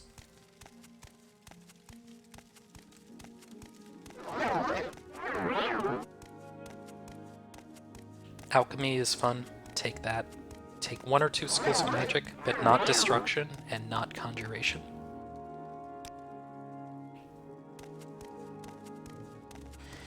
Definitely take illusion, maybe Go mysticism.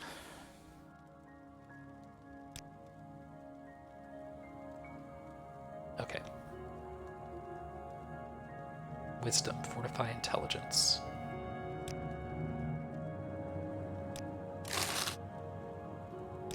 Now then, spell making. Fortify attribute. Personality. Self. Duration 1 second. Magnitude 100.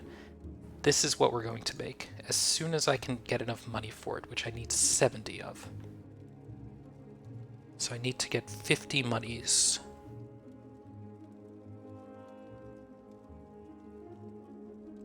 Quality fire resistance.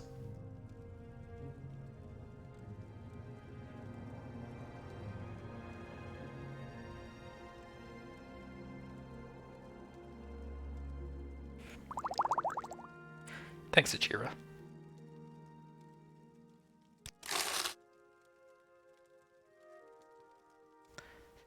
Okay, spell making, fortify attribute, personality, 100, self. Can we go to duration 2? Yeah, that'll give us a little bit more time. And we'll call this Puddles Pulchritude. So this is how we use that. Notice that her feelings towards us right now are at 50. Notice that I have no magicka. Well, that's okay. Here, wait. I have something of restoring that, right? Where is it? There we go. Okay. Yes, Outlander?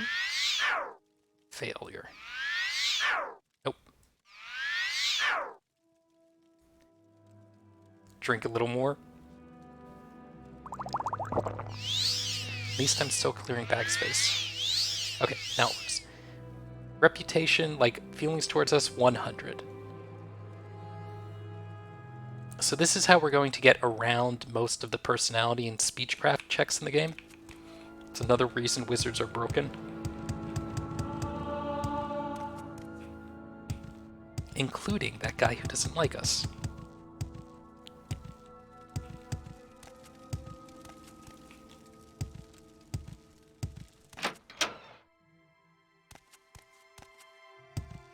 Hyrax colors? Yeah, I guess I am. But that also reminds me to put back on a robe.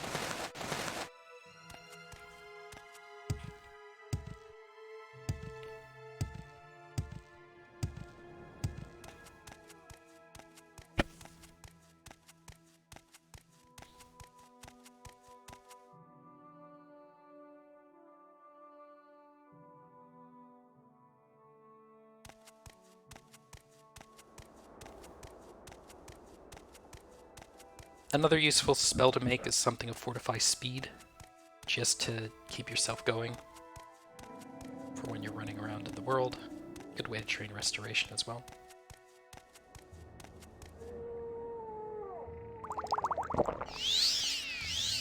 Don't bother me. Annoying Outlander. That's me. Okay.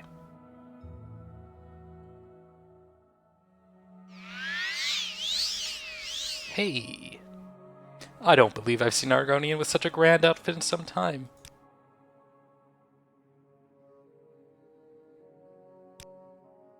It's where I work. For a small consideration, I might tell you a little bit more.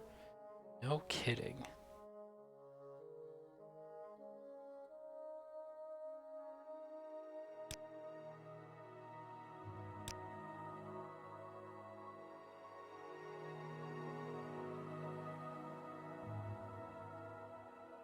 What does that mean?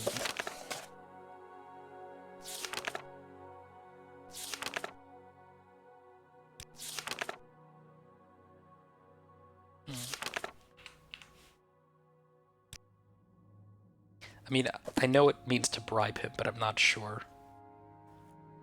what the option he wants for that is.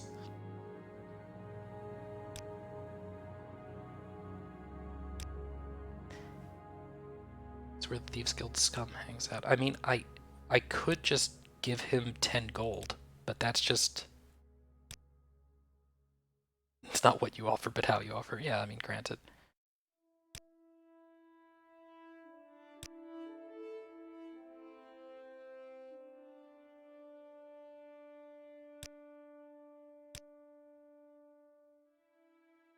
So you think House Walu is just an Imperial puppet? Shows you what you know. Who really runs House Walu? Not the House Council. Those posers do what Orvis Dren tells them.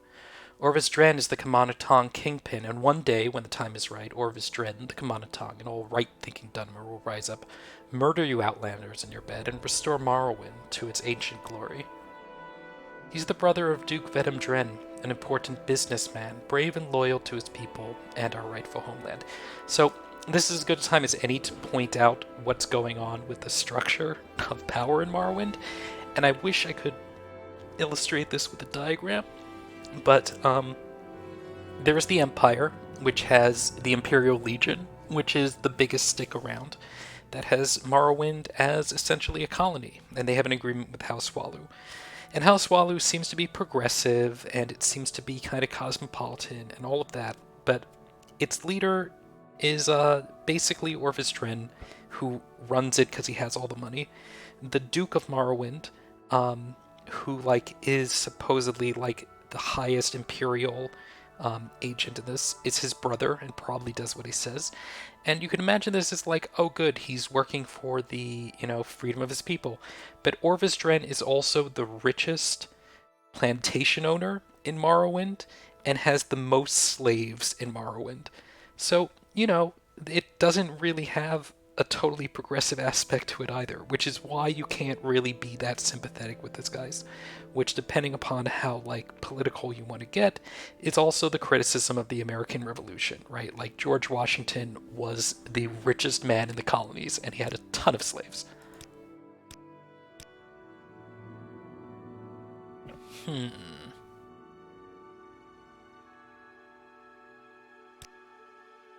Maybe I just need to go right one time. There we go. Alright, you want the key? Just don't tell Andres Norino I did this. Not that he doesn't deserve it with what he pays me. So that's not bad. That was 20 gold, plus learning a spell I want to have anyway. And we got the key. Let's go just return that to Sugarlips Habasa, find out the information that we already know, and then be on our way with other quests.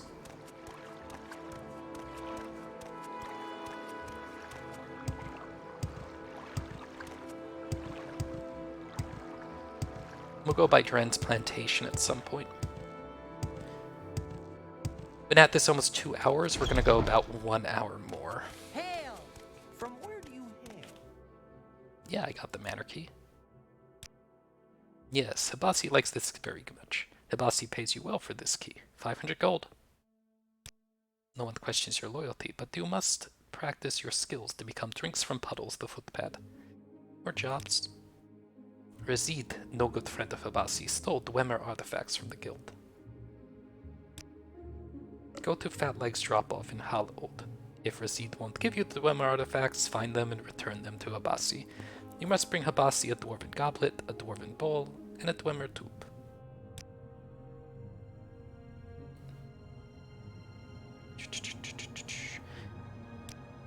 Backwater town of fishermen, southwest of Almora. Yep, that's that place where we saw a sail but we didn't stop before. If the bad people you are looking for are Kamanatong and they're in Balmora, you'll find them at the Council Club. The scout would be Vidusi Saffron, Miris Aran would be the pawnbroker, the thief would be Mount Reserved, Silver Tandro is the savant. Okay, so those are the bad people who we have to murder. We're not quite strong enough to do that yet. Sarah? Hail!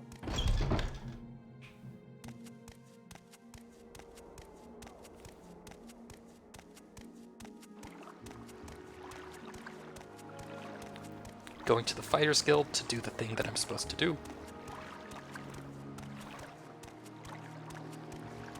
how persistent inventories are, but hey. What do you mean?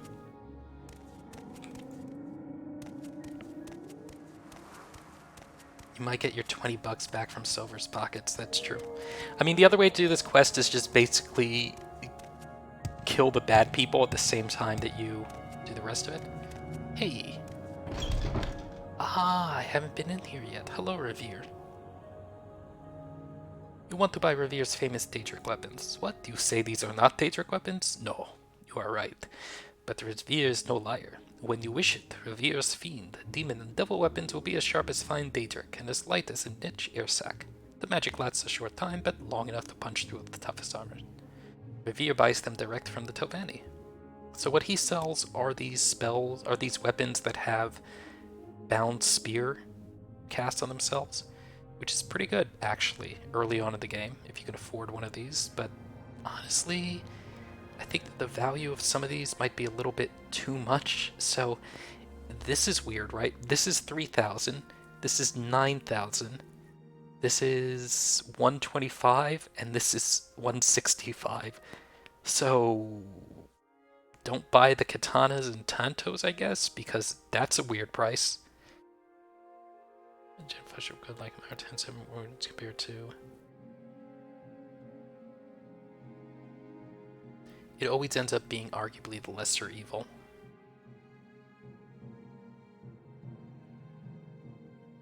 So what was the Empire doing that was so bad in Skyrim, though?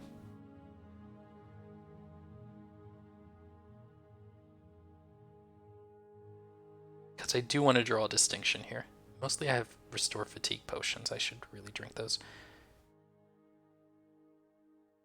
I have one Cure Blight, right? I don't think I need Cure Common Disease anymore.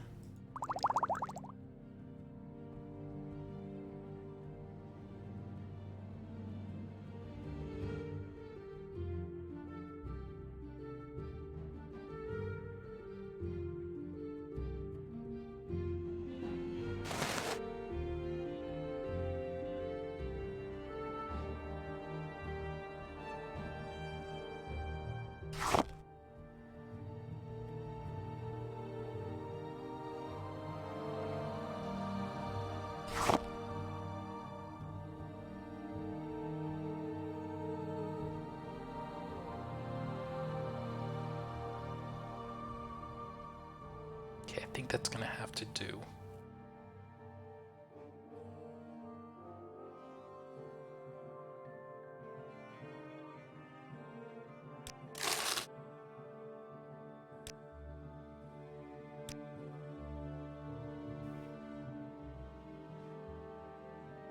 Yeah, that's true. The argument that they use against the Empire is the fact that they banned the worship of Talos and thus oppressed the Nord customs. But you know from playing the game that the Imperial Legion and the Empire in general isn't really on board with that. They're just doing it because they can't risk an open confrontation with the Thalmor. And because of that, it makes the, Stormcloak objection to it a little bit meaningless.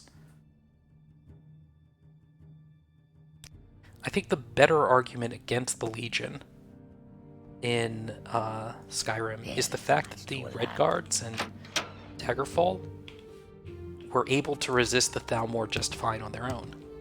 Now you can argue that, oh, that's just because the Thalmor don't consider them worth it, but if the Skyrim were to stop having to support the main Legion and just pull a guerrilla warfare against the elves, do you think they would really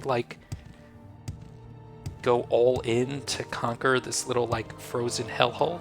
I don't think so. So I think there is an argument to be made that on its own, Skyrim, if the Redguards could do it, could probably also have independence from the Thalmor without needing the Legion, but that's not the argument the game really makes.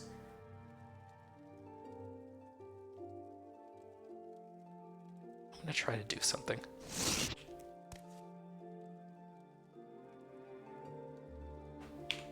Taking the staff.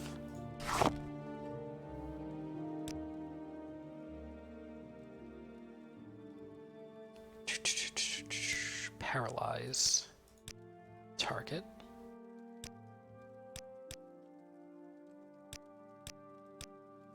Five.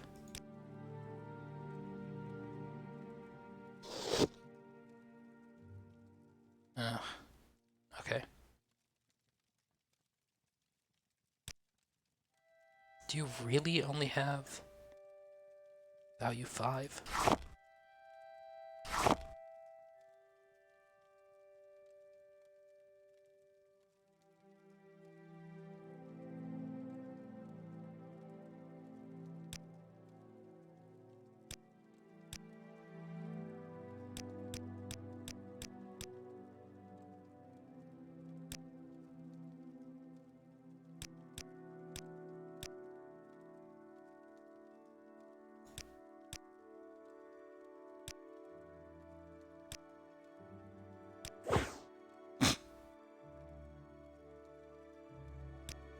Okay, that was several thousand septims potentially. I want to try to enchant staves, and the reason why is they have a lot of potential charge, supposedly. So... Except that's not the case, because this one only has, like, 5, and that one only had 5, so damned if I'll know. I'm gonna need to check to see if I have something that's screwing that up. What about you? Are you any better at it? Crappy wooden staff.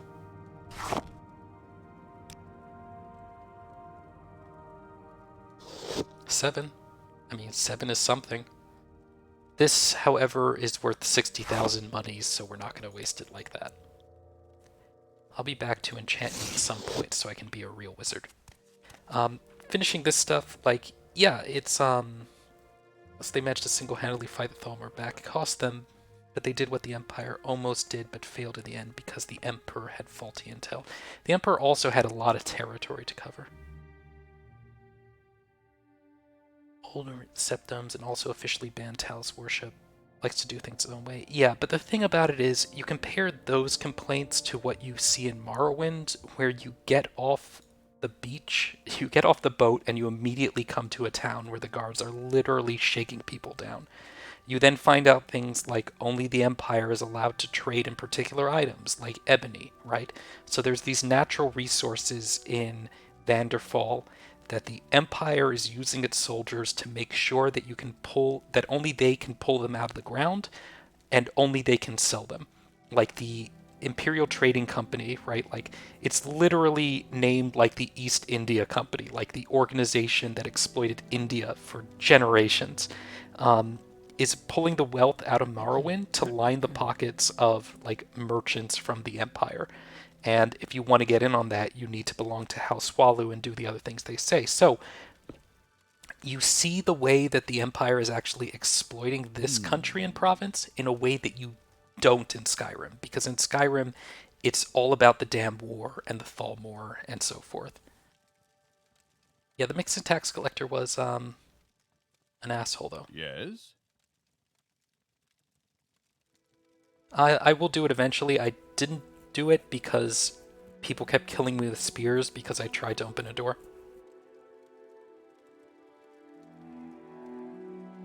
Are you saying that he wasn't doing bad things? I mean, I don't recall it too closely. I remember that one elf killed him because he didn't like the fact that he was coming around asking for money. Of course, there... Okay, let's get on with this. So with Caius, and Caius wants information. Of course, there's a this for that involved. I require a favor first, and then I'll tell you what you want to know. There are Dwemer ruins nearby called Arcthand. I need you to run over there and find me a little cube with a circular design, some symbols on one side. It's called a Dwemer puzzle box. Oh no, it's a Hellraiser callback. Little cube I'm looking for is about the size of a fist, maybe a little bigger.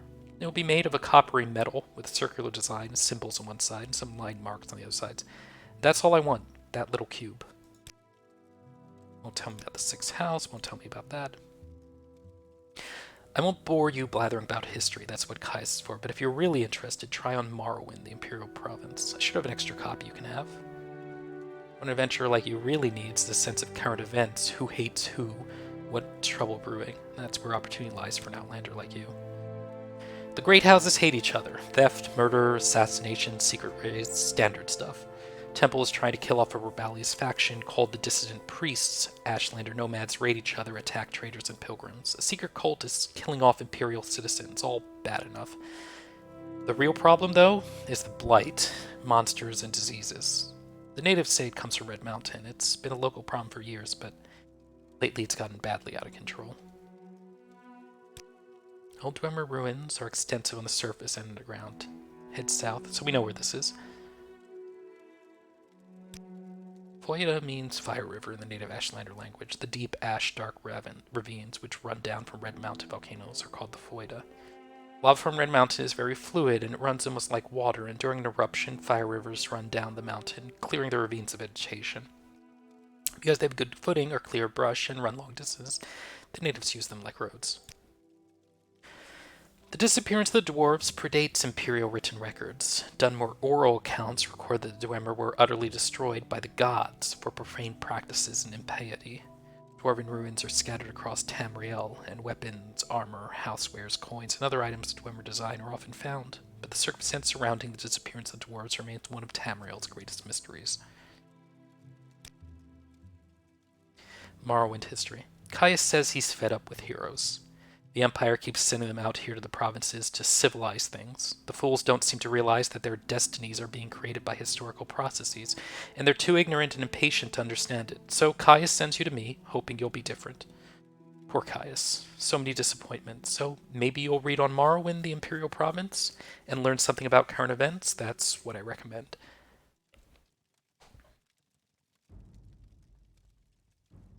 Yeah, I'll talk to him in a bit. That guy's no longer mad at me. He didn't have that much on his body. He had a set of tax collecting records and a little bit of gold. So this is an important line, actually, because destinies being created by historical processes, this is something that we're going to have to return to in a bit later. I don't want to get ahead of it. But this guy wants you to understand the political things that are going on. In that, I think that he's a little bit talking to you like the writers of the game, trying to make you appreciate one thing that they're doing, which I'll discuss later. But for now, I'm not going to read this book because my throat is getting tired.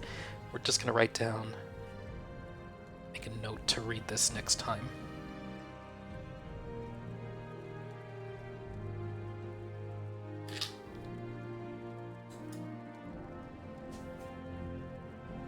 Yeah. Yes. Alright, let's go to a Dwarven Ruin. Before we do that, let's rest to get some mana back. Save our mana for that adventure, because it's a Dwarven Ruin, and those are insanely dangerous. Fortunately, we have our trusty shitty mace. Do you sell a better mace, actually? Does anyone have one of those better maces? Man, I should have gone with axes. Throwing weapons are cool in this game. If you play Morrowind, I recommend trying them. Steel staff. Okay.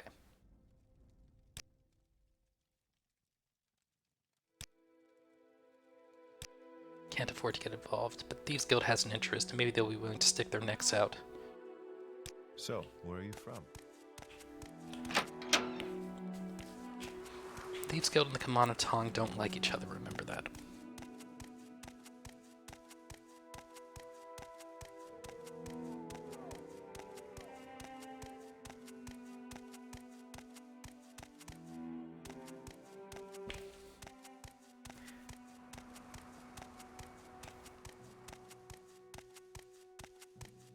I mean, this sounds dark, but even if he's an honest worker, if it's an unjust occupation, killing the local tax collector who funds it is just one of those things that maybe you have to do. The issue with it is it's hard to view it entirely as an unjust occupation, because the Empire of the Dark Elves itself is pretty exploitative, as long as you assume beast races are people, which Puddles probably would.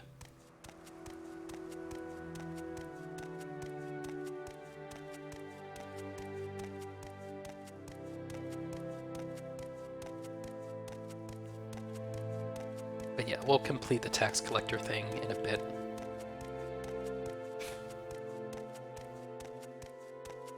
To say nothing of how their gods became gods. Yeah, to say nothing of that, because it's something that will show up in this game.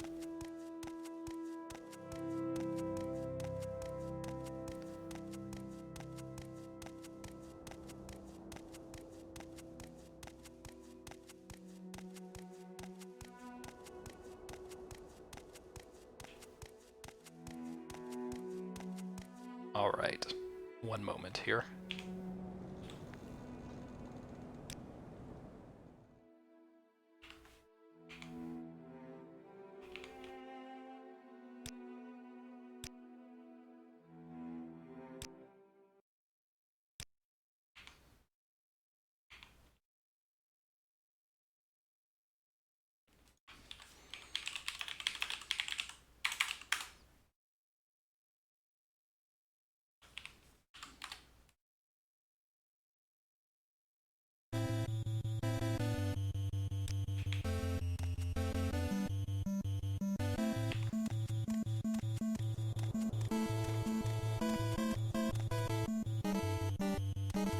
Mouse sensitivity, don't fail me now.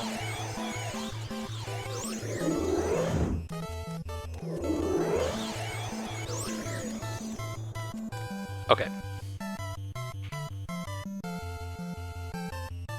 I've learned how to do a wizard battle. For those who don't know what just happened, this guy killed me about 10 times last time I did this. And he's kind of notorious for doing that, because he's an early wizard that you encounter in the game. And he just explodes you. You should have learned some spells that weren't touch only.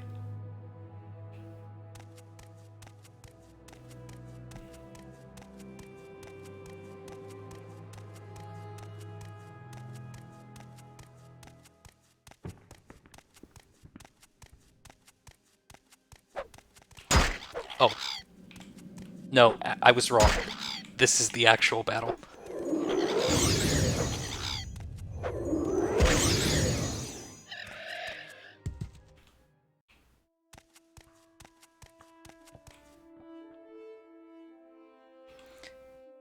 I mean, you don't have to like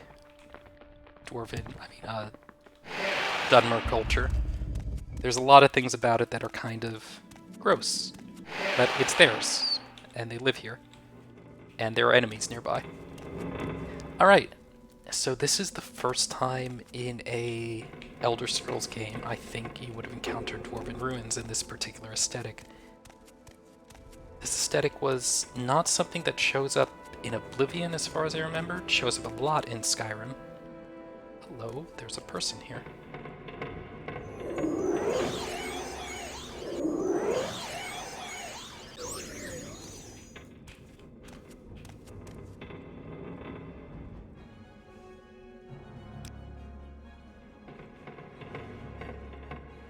Restore luck, restore health, restore health, restore fatigue.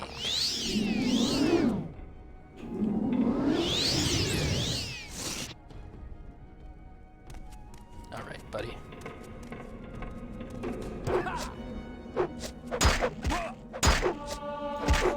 It was then that Puddles remembered that he hadn't quick saved after killing the wizard.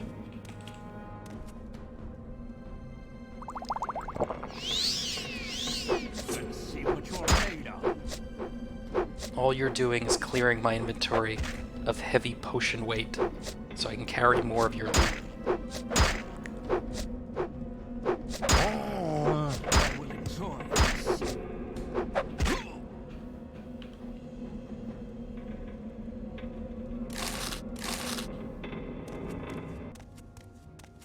You could install the mod to remove cliff racers, or you could install the mod that Pi installed on his friend's computer, which makes it such that every time you kill one cliff racer, it spawns 2 cliff racers.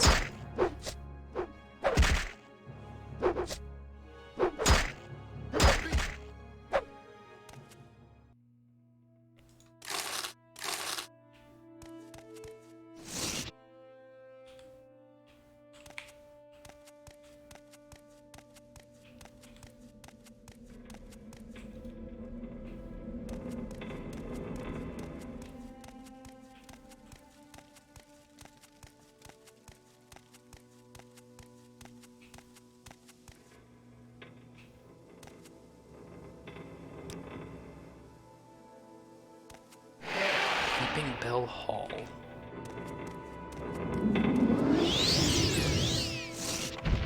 Oop. Oop. Should have been paying more attention. Will I drink enough potions to keep me from dying? Yeah, but it was a close call. I've successfully disarmed the trap.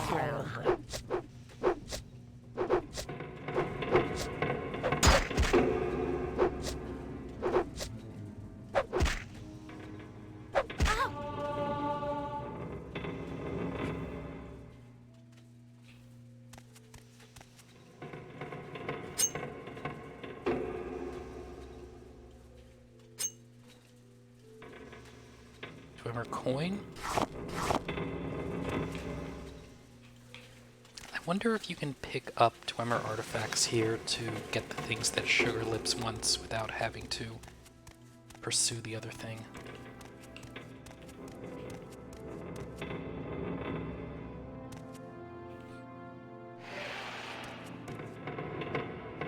Yeah, it's true. As far as, like, the history of the world, things like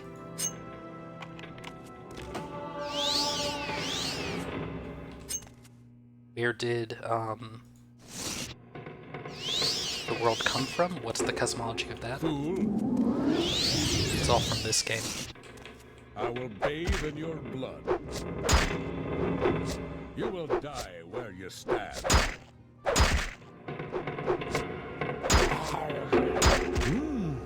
Hmm.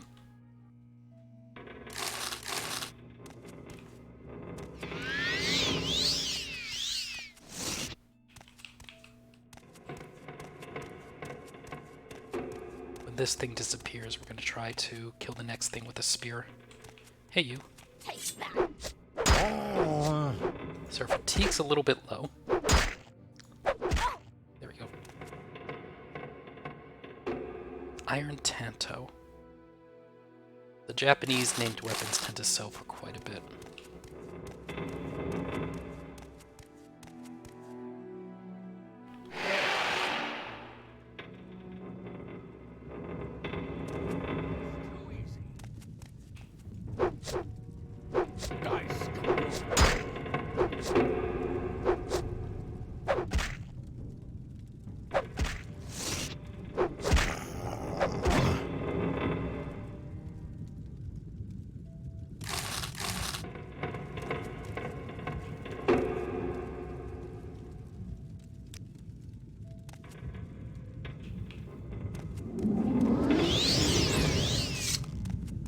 Oh, this freaking room.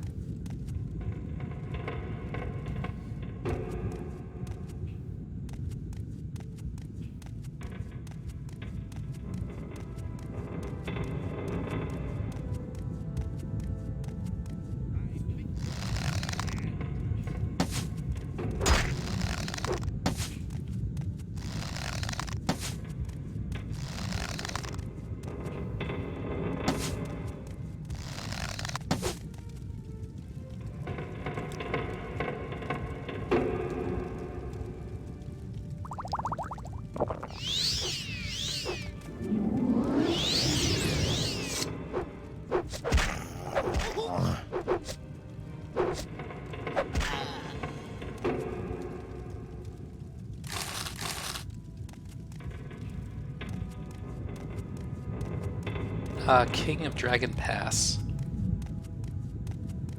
That game ends with some true mythology type situation.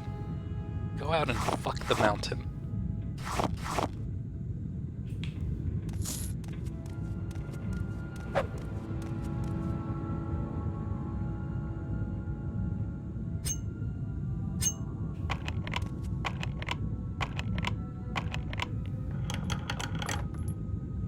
Wow. Okay, let's take a look at how much value per weight some of these items have and whether I have any hope of carrying them. So grab the coins for sure.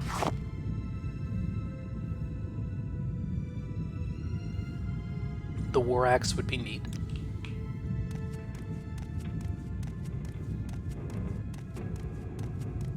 If I were to change any skills around, are there any skills that people would like me to alter? I suspect most people don't mind, but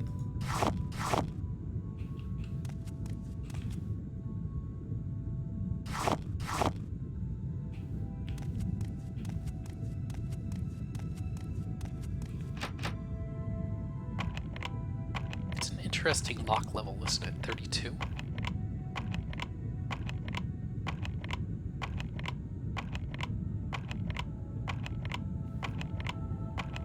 Raising security.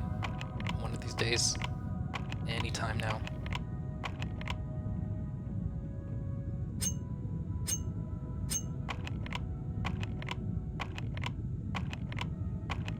Nope.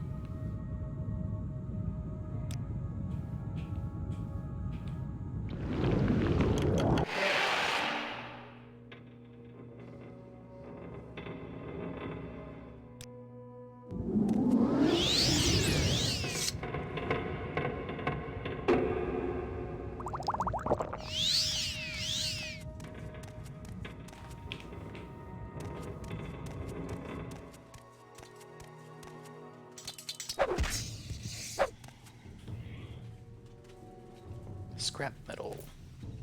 Weight 10. No thank you. Oh! What exactly are you hitting me with?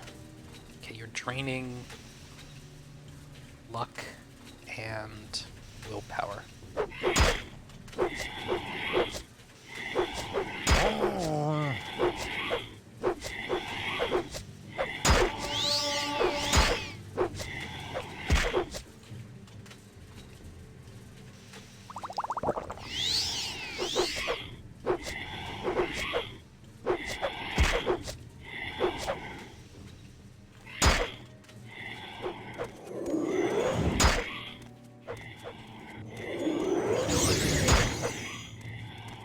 I think I may have hit myself with the chill out spell. And I think he's immune to it because it's cold damage and he's a ghost. Not the best wizarding moment.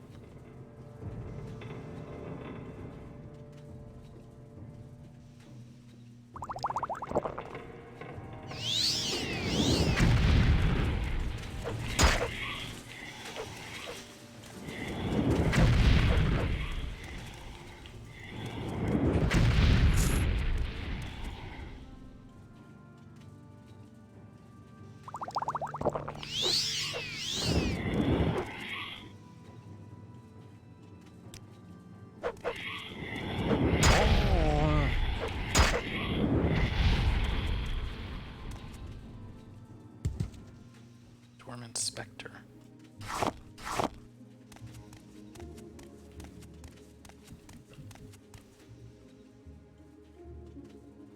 You can figure out what you do with it by...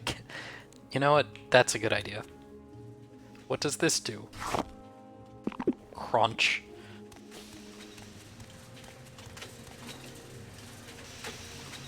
Oh, it drains my health. Who would have known?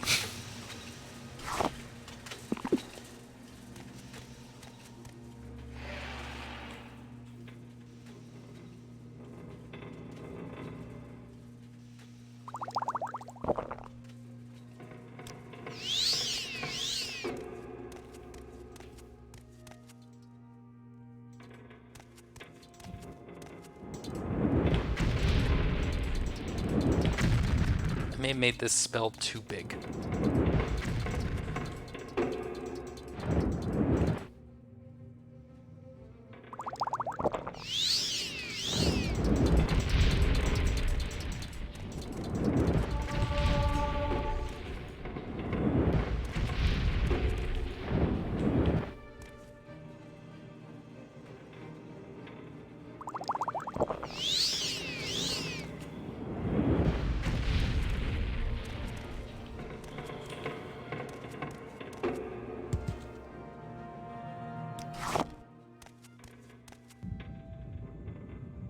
Yeah, a lot of mods are being used there. I have a summary of them there. The one thing that's missing from that list is the Mad leveling mod, which I left out the last time we played the game, largely because I wanted to demonstrate for people what the original leveling experience of Morrowind was like, but I highly recommend that one. Other than that, most of the mods that you see there are just quality of life things and graphical improvements. Some UI ones. There's not really a lot of things that change the game, and I want to point out that one of the important mods with respect to that is the so-called patch for purists.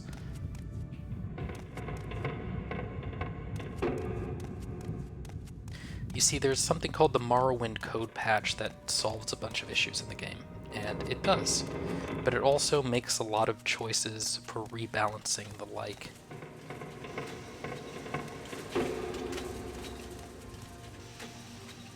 Which is a little bit weird.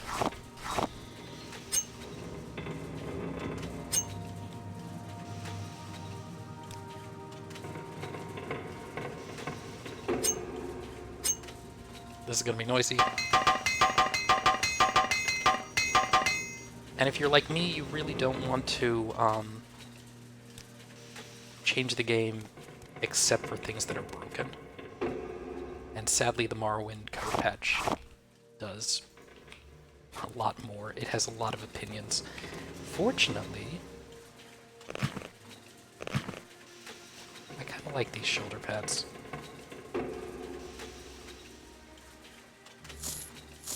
Fortunately, the patch for purists exists, and the patch for purists is essentially just the parts of the Morrowind code patch that fix actual bugs and issues, and not the parts of it that rebalance, you know, like, I forget if it does stuff like make spear use strength or stuff like that, but it makes a lot of choices along those lines.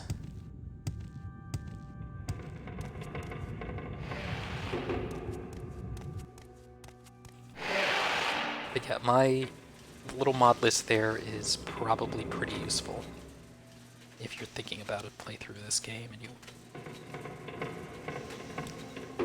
want stuff that's going to improve the experience and the graphics, but maybe don't change too much. Spear skill is important because it increases endurance. Hello.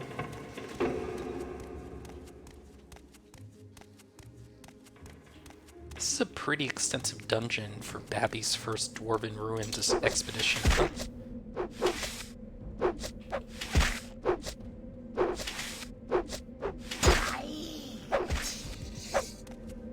Switching to medium armor made a big difference. Part of the reason I suggest going with light is you're just going to have so much more backspace.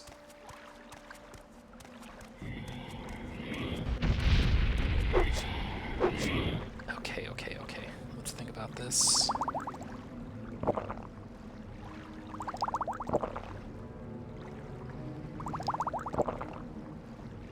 And let's just fight him with wizard punches.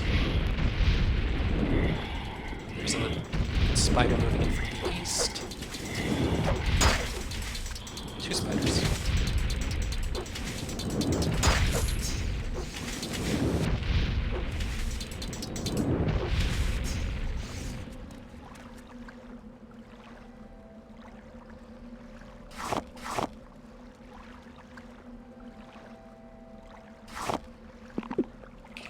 I don't suppose that ectoplasm has restored magic on it. It does not. It does have drain health, that's good to know.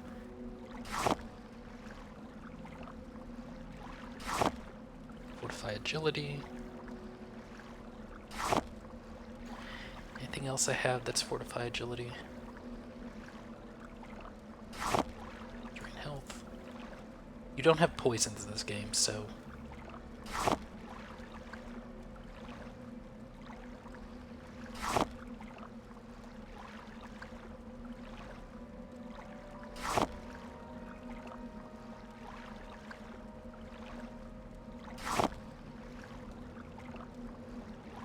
alas.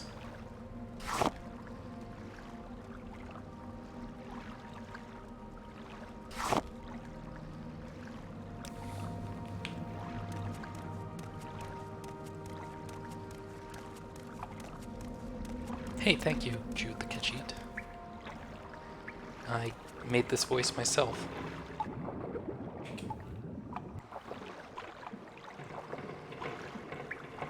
No, we do not do poison.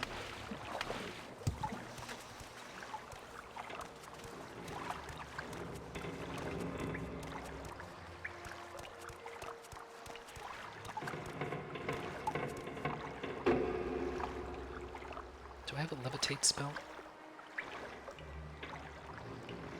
I don't think I do. I mean, I don't have a great history with this room.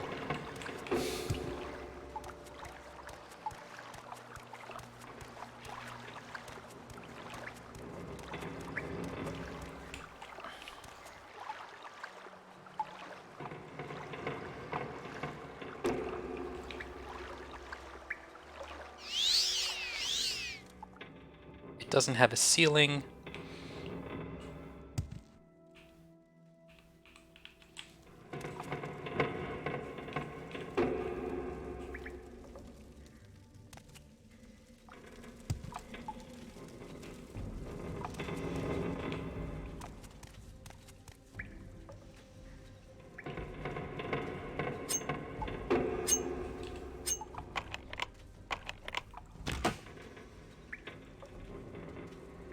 Dwarven Jinx Sword.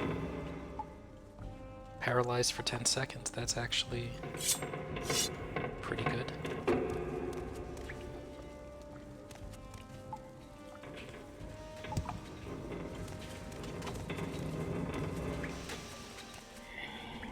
Oh, hello.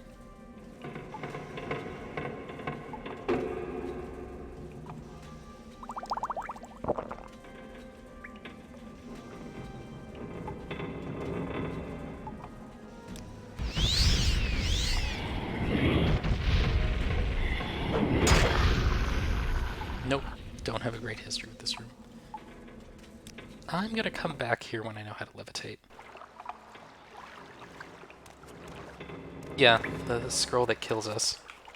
Yeah, if you watch my clips, I think the #1 clip is we'll use the scroll that kills you. And it was me trying to get out of geometry in this room.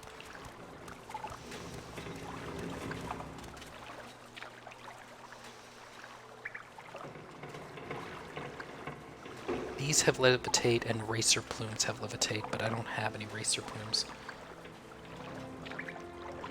If only a cliff racer were around, said no one ever.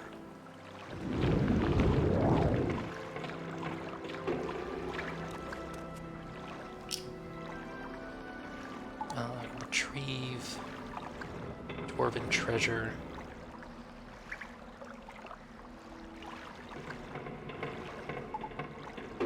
From room Death Scroll.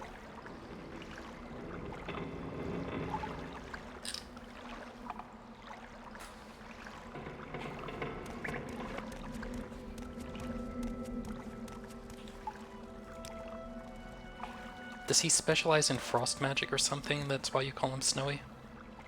Or is it just because he has white hair?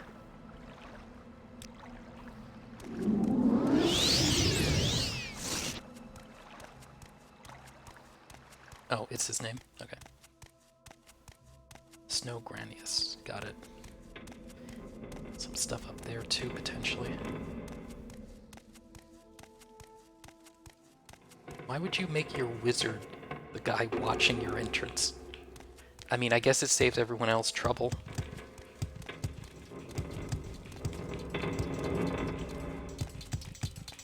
Hey, could you give me a leg up, Centurion Spider? Ow.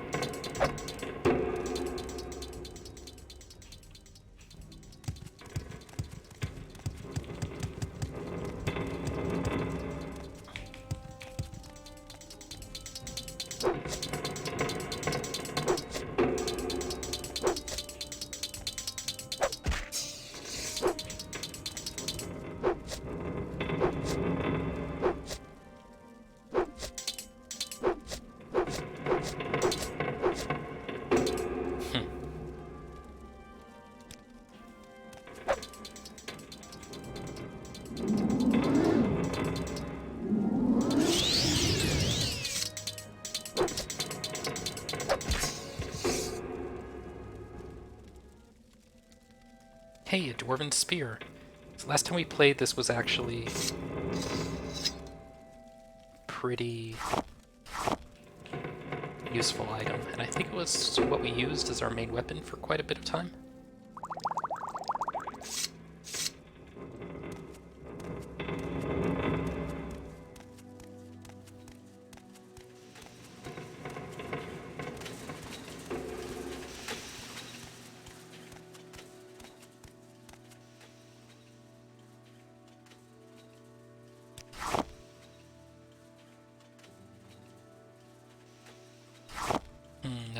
too heavy. Eat some scrap metal. Value per weight 36, value per weight 20. Fine.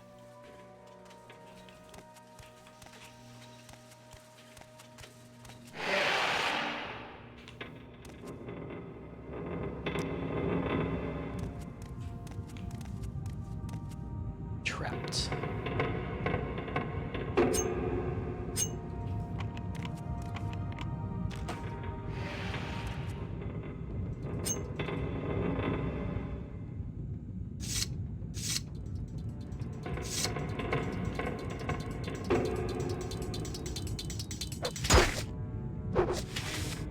So one thing about the bound weapons that's important to note is they also increase your skill with that particular weapon while you hold them. Which is one reason why I'm missing all the time here, but if we create a spear with our mine, I might be a little bit more lucky. Might be.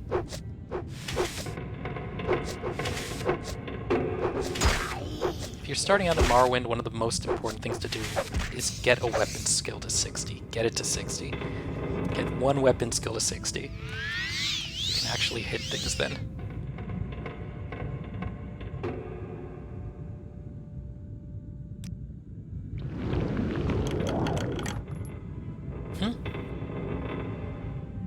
Let's take a look at this dwarven armor. I'm not going to be able to carry it out of here, but...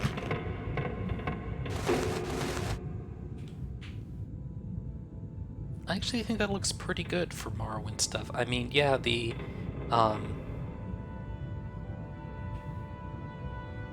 textures aren't fantastic, and it's doing a weird thing with the piston when I breathe in and out, but...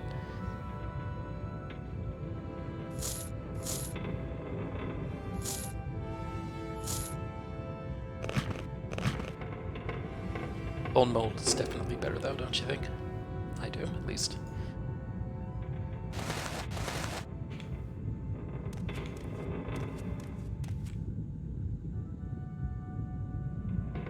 I'm level 2. So yeah, not that far.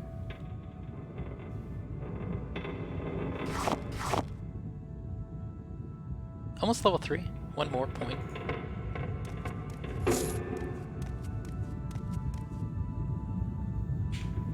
Alright, let's see if there's anything down there. Quick save. So there's lava, and that's it. The lava won't stop punching you even after you're dead.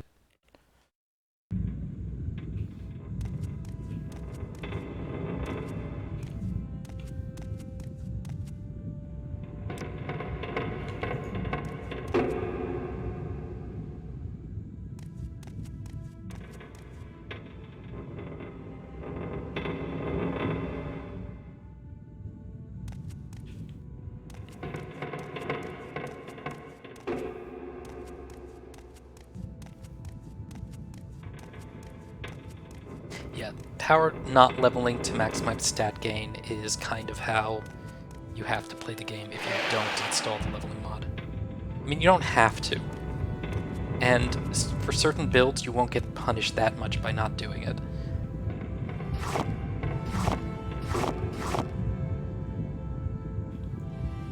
And really, I think the only way that you can really screw over your character that much, because if your stats aren't that high, it doesn't really matter.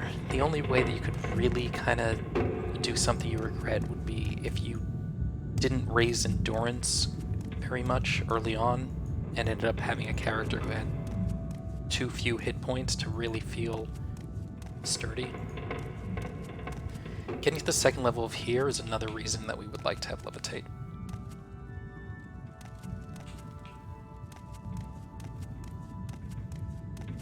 Unless I can be clever in this room. I might be able to be clever in this room. Yeah.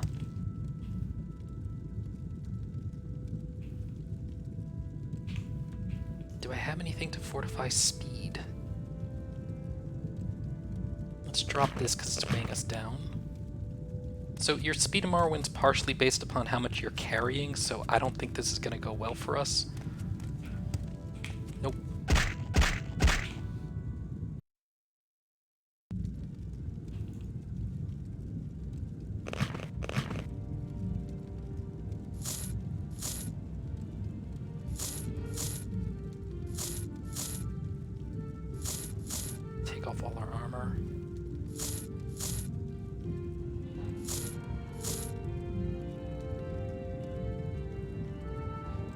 except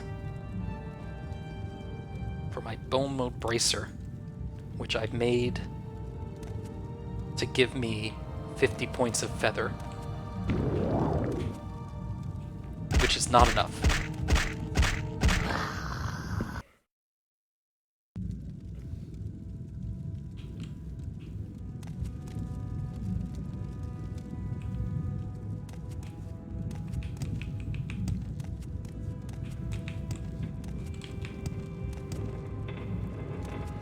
Wait a second.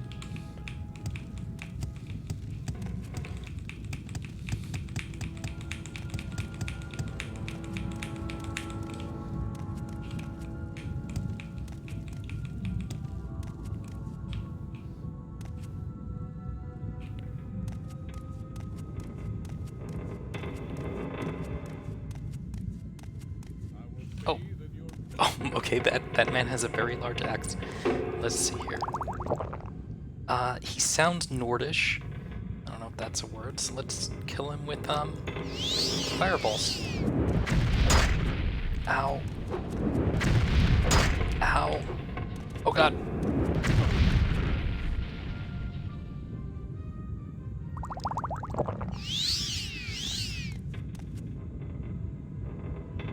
I don't suppose that, like, does this actually do friendly fire on me?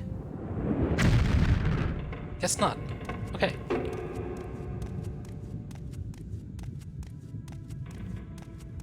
Does this take me up? Nope.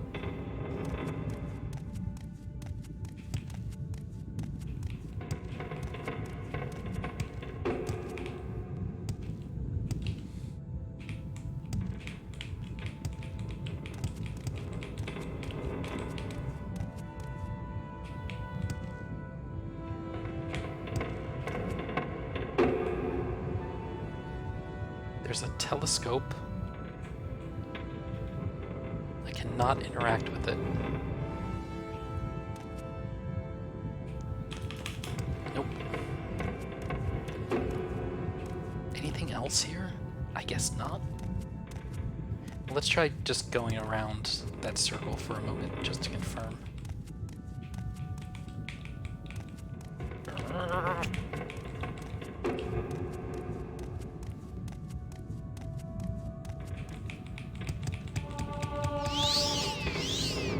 Yes, strength.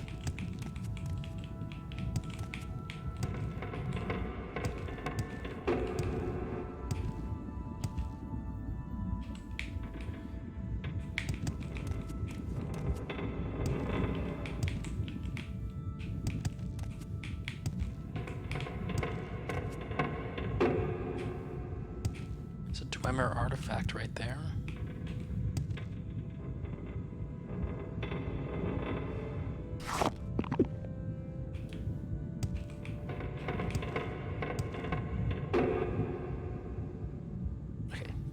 Just in case, I do want to see. Please have an actual ceiling.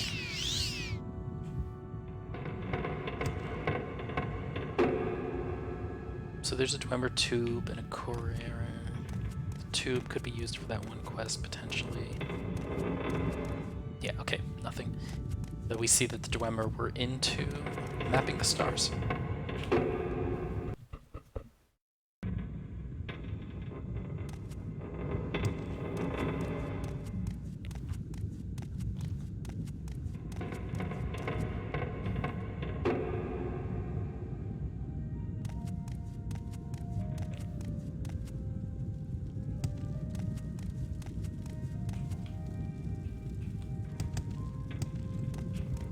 Still haven't found what we came for here, which is the Dwemer puzzle box.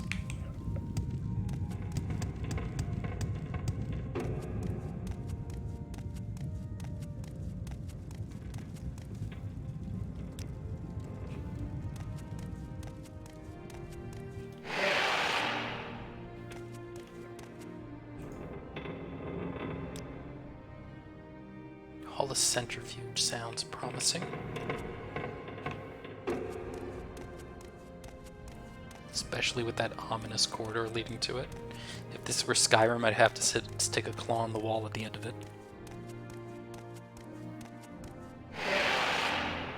Oh, hello. You will die where you stand. You will die where you Oh, stand. you're Nordish. My apologies. Fortify personality potion. Okay.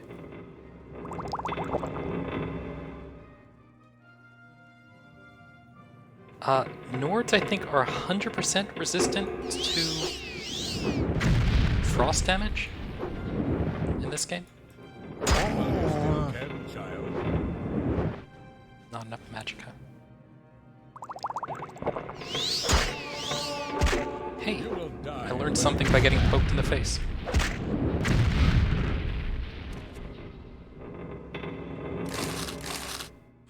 Okay. Level 3. You realize that you're catching on to the secret of success. It's just a matter of concentration. Oh, he's going to add to luck, add to endurance. I think we did personality last time.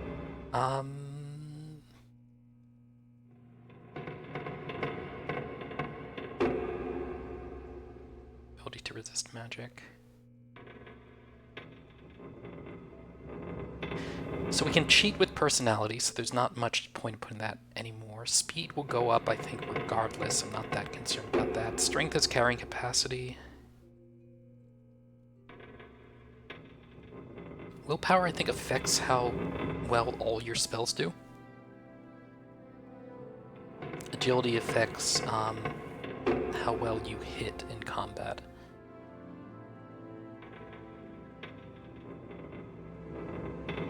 We'll do strength. And we get a little bit more hit points for that. We're up to 51. Not bad. 50% against shock, yeah, wow. Not bad.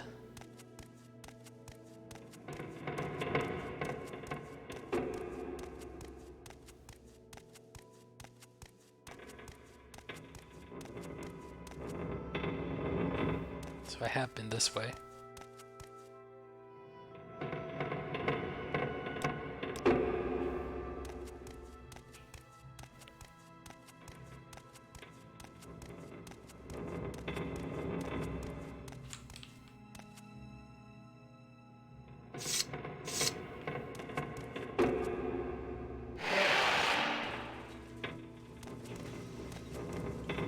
This looks familiar, but if it were familiar, I would have stolen these Glimmer coins.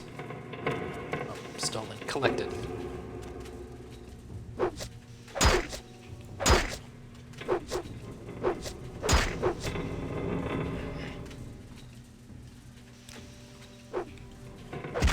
This guy's gonna make me use the abilities I'm actually good at. Did I say good at? I meant less bad at. There we go.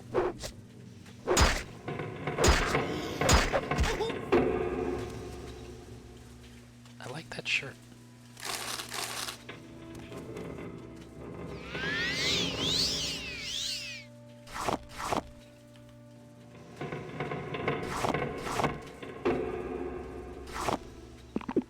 Crunch.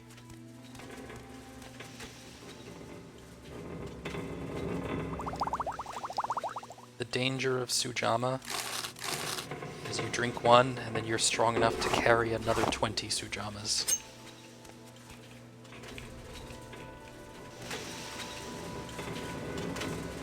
Ruins everything about telling someone they can't hold their alcohol. Hey, a dancing fire.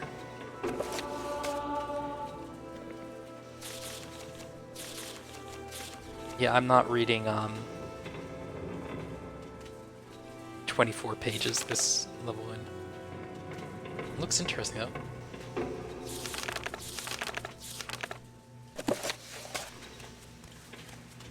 A Dance in Fire is one of several books in this game, divided into several different volumes, that goes on for a long time.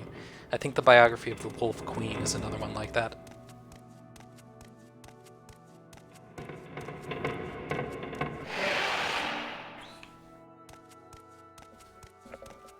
I think I read it years ago.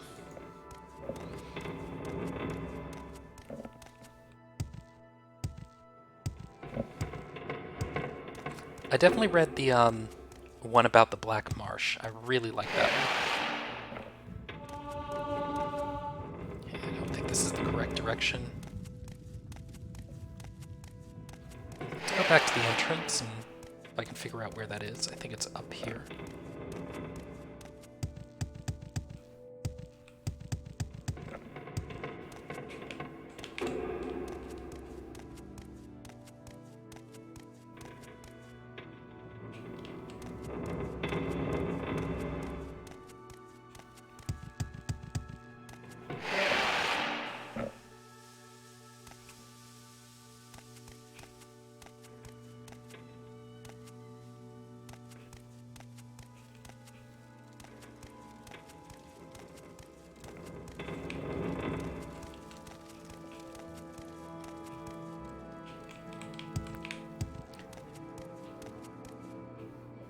Possible the puzzle box is just on a shelf somewhere and I missed it. Hey, another dwarven spear. How much are you worth per weight? 21? 36. I mean, I guess I could drop the iron mace.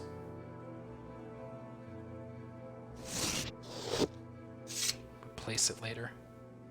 Ooh, a piece of paper.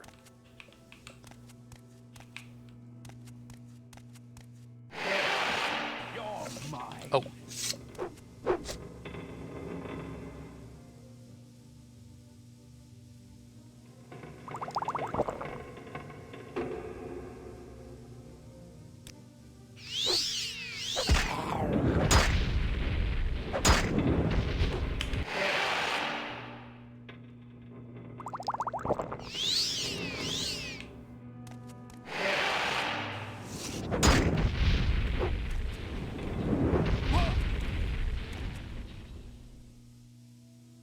Crito.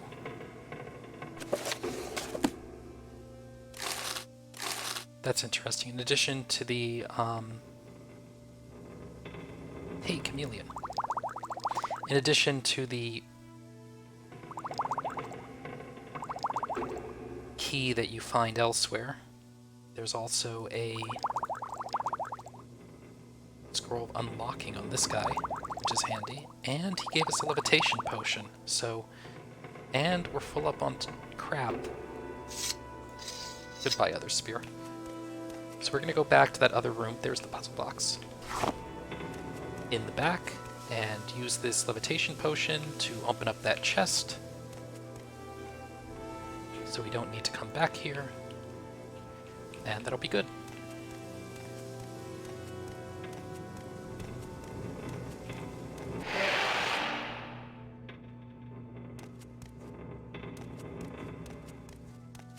Yeah, they're both about that Imperial agent trying to open up trade routes, right?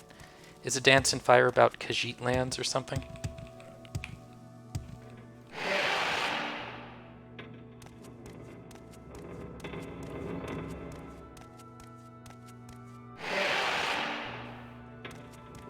Hey, here's the top floor of that room that we were in before. I was wondering how to get up here.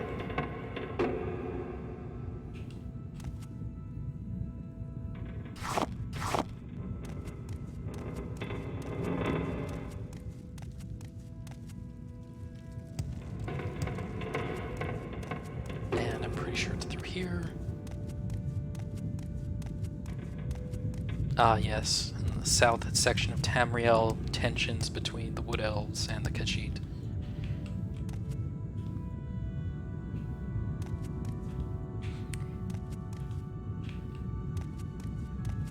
Yeah, I do like stories like that about a protagonist who's not really all that amazing in a lot of ways, and still kind of succeeds, but not through like superhuman luck or anything. Not to the point where it becomes satirical. He often looks foolish.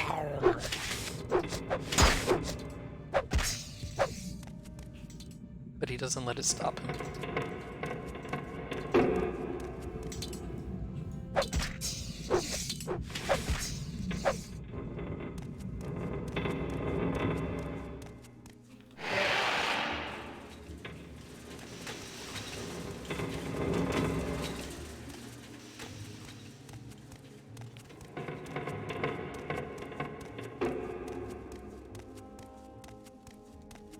Jägermeister Tharn.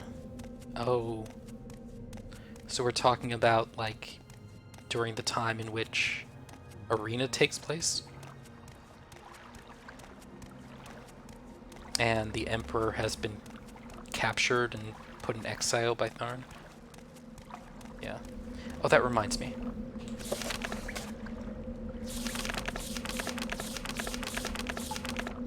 Okay. What year does Morrowind take place in?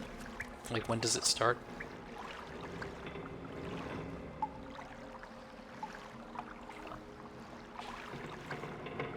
Save here because I'm going to misuse this potion once or twice.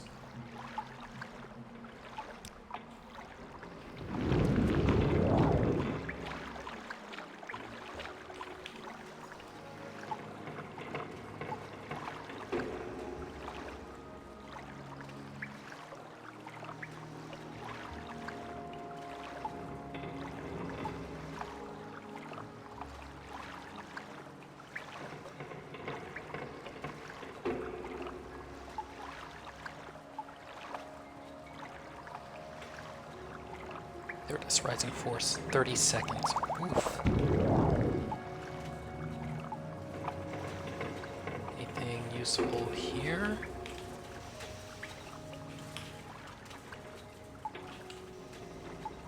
Nope.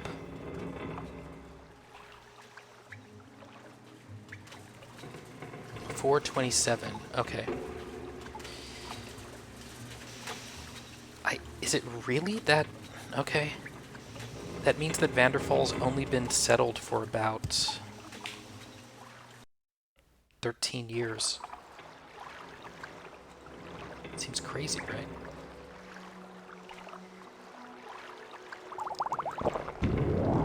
I guess it's about right. Like, if you assume Vivek City already existed, and the Empire was pretty aggressive about expanding itself, 13 years seems about right.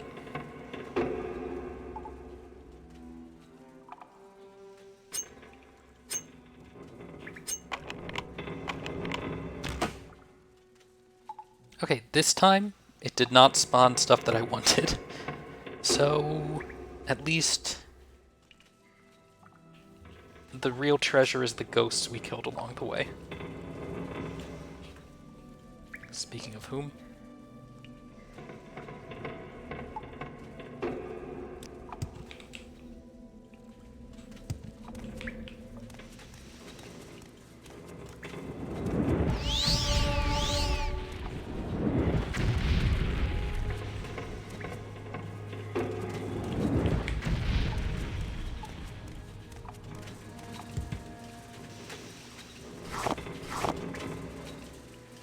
Now it's time to demonstrate something else.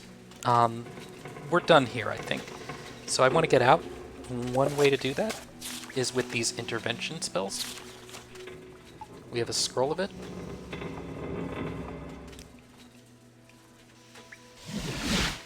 And this will return you to the nearest temple, which is this one in Balmora that we went in before. This is a pretty good place to stop. If I do anything before next section, it's just going to be to sell some items, maybe buy some spells. I'm going to avoid increasing any of these stories along the way. Inventory management, like. Next time that we play, I'm going to hand this box in, learn a little bit more about the various, like, legends that he has. Read the book on Morrowind, because we haven't yet. Maybe read A Dance in Fire. Out loud, and so forth. And then see what Caius wants us to do next. Maybe take care of the bad people if we want to have a little bloodbath, but I think that might also still be a little bit beyond our abilities. Then again, with the chillax spell, maybe you'll be okay. Thanks for streaming. You're welcome. Thanks for watching. Good night, and I'll see you next time, which will probably be tomorrow afternoon. And then Sunday off, and then Monday probably off, and then I think I'll stream again on Tuesday. Okay? Thank you very much. This is where I would do a wave emote, if such a thing existed here, but it doesn't. So goodbye.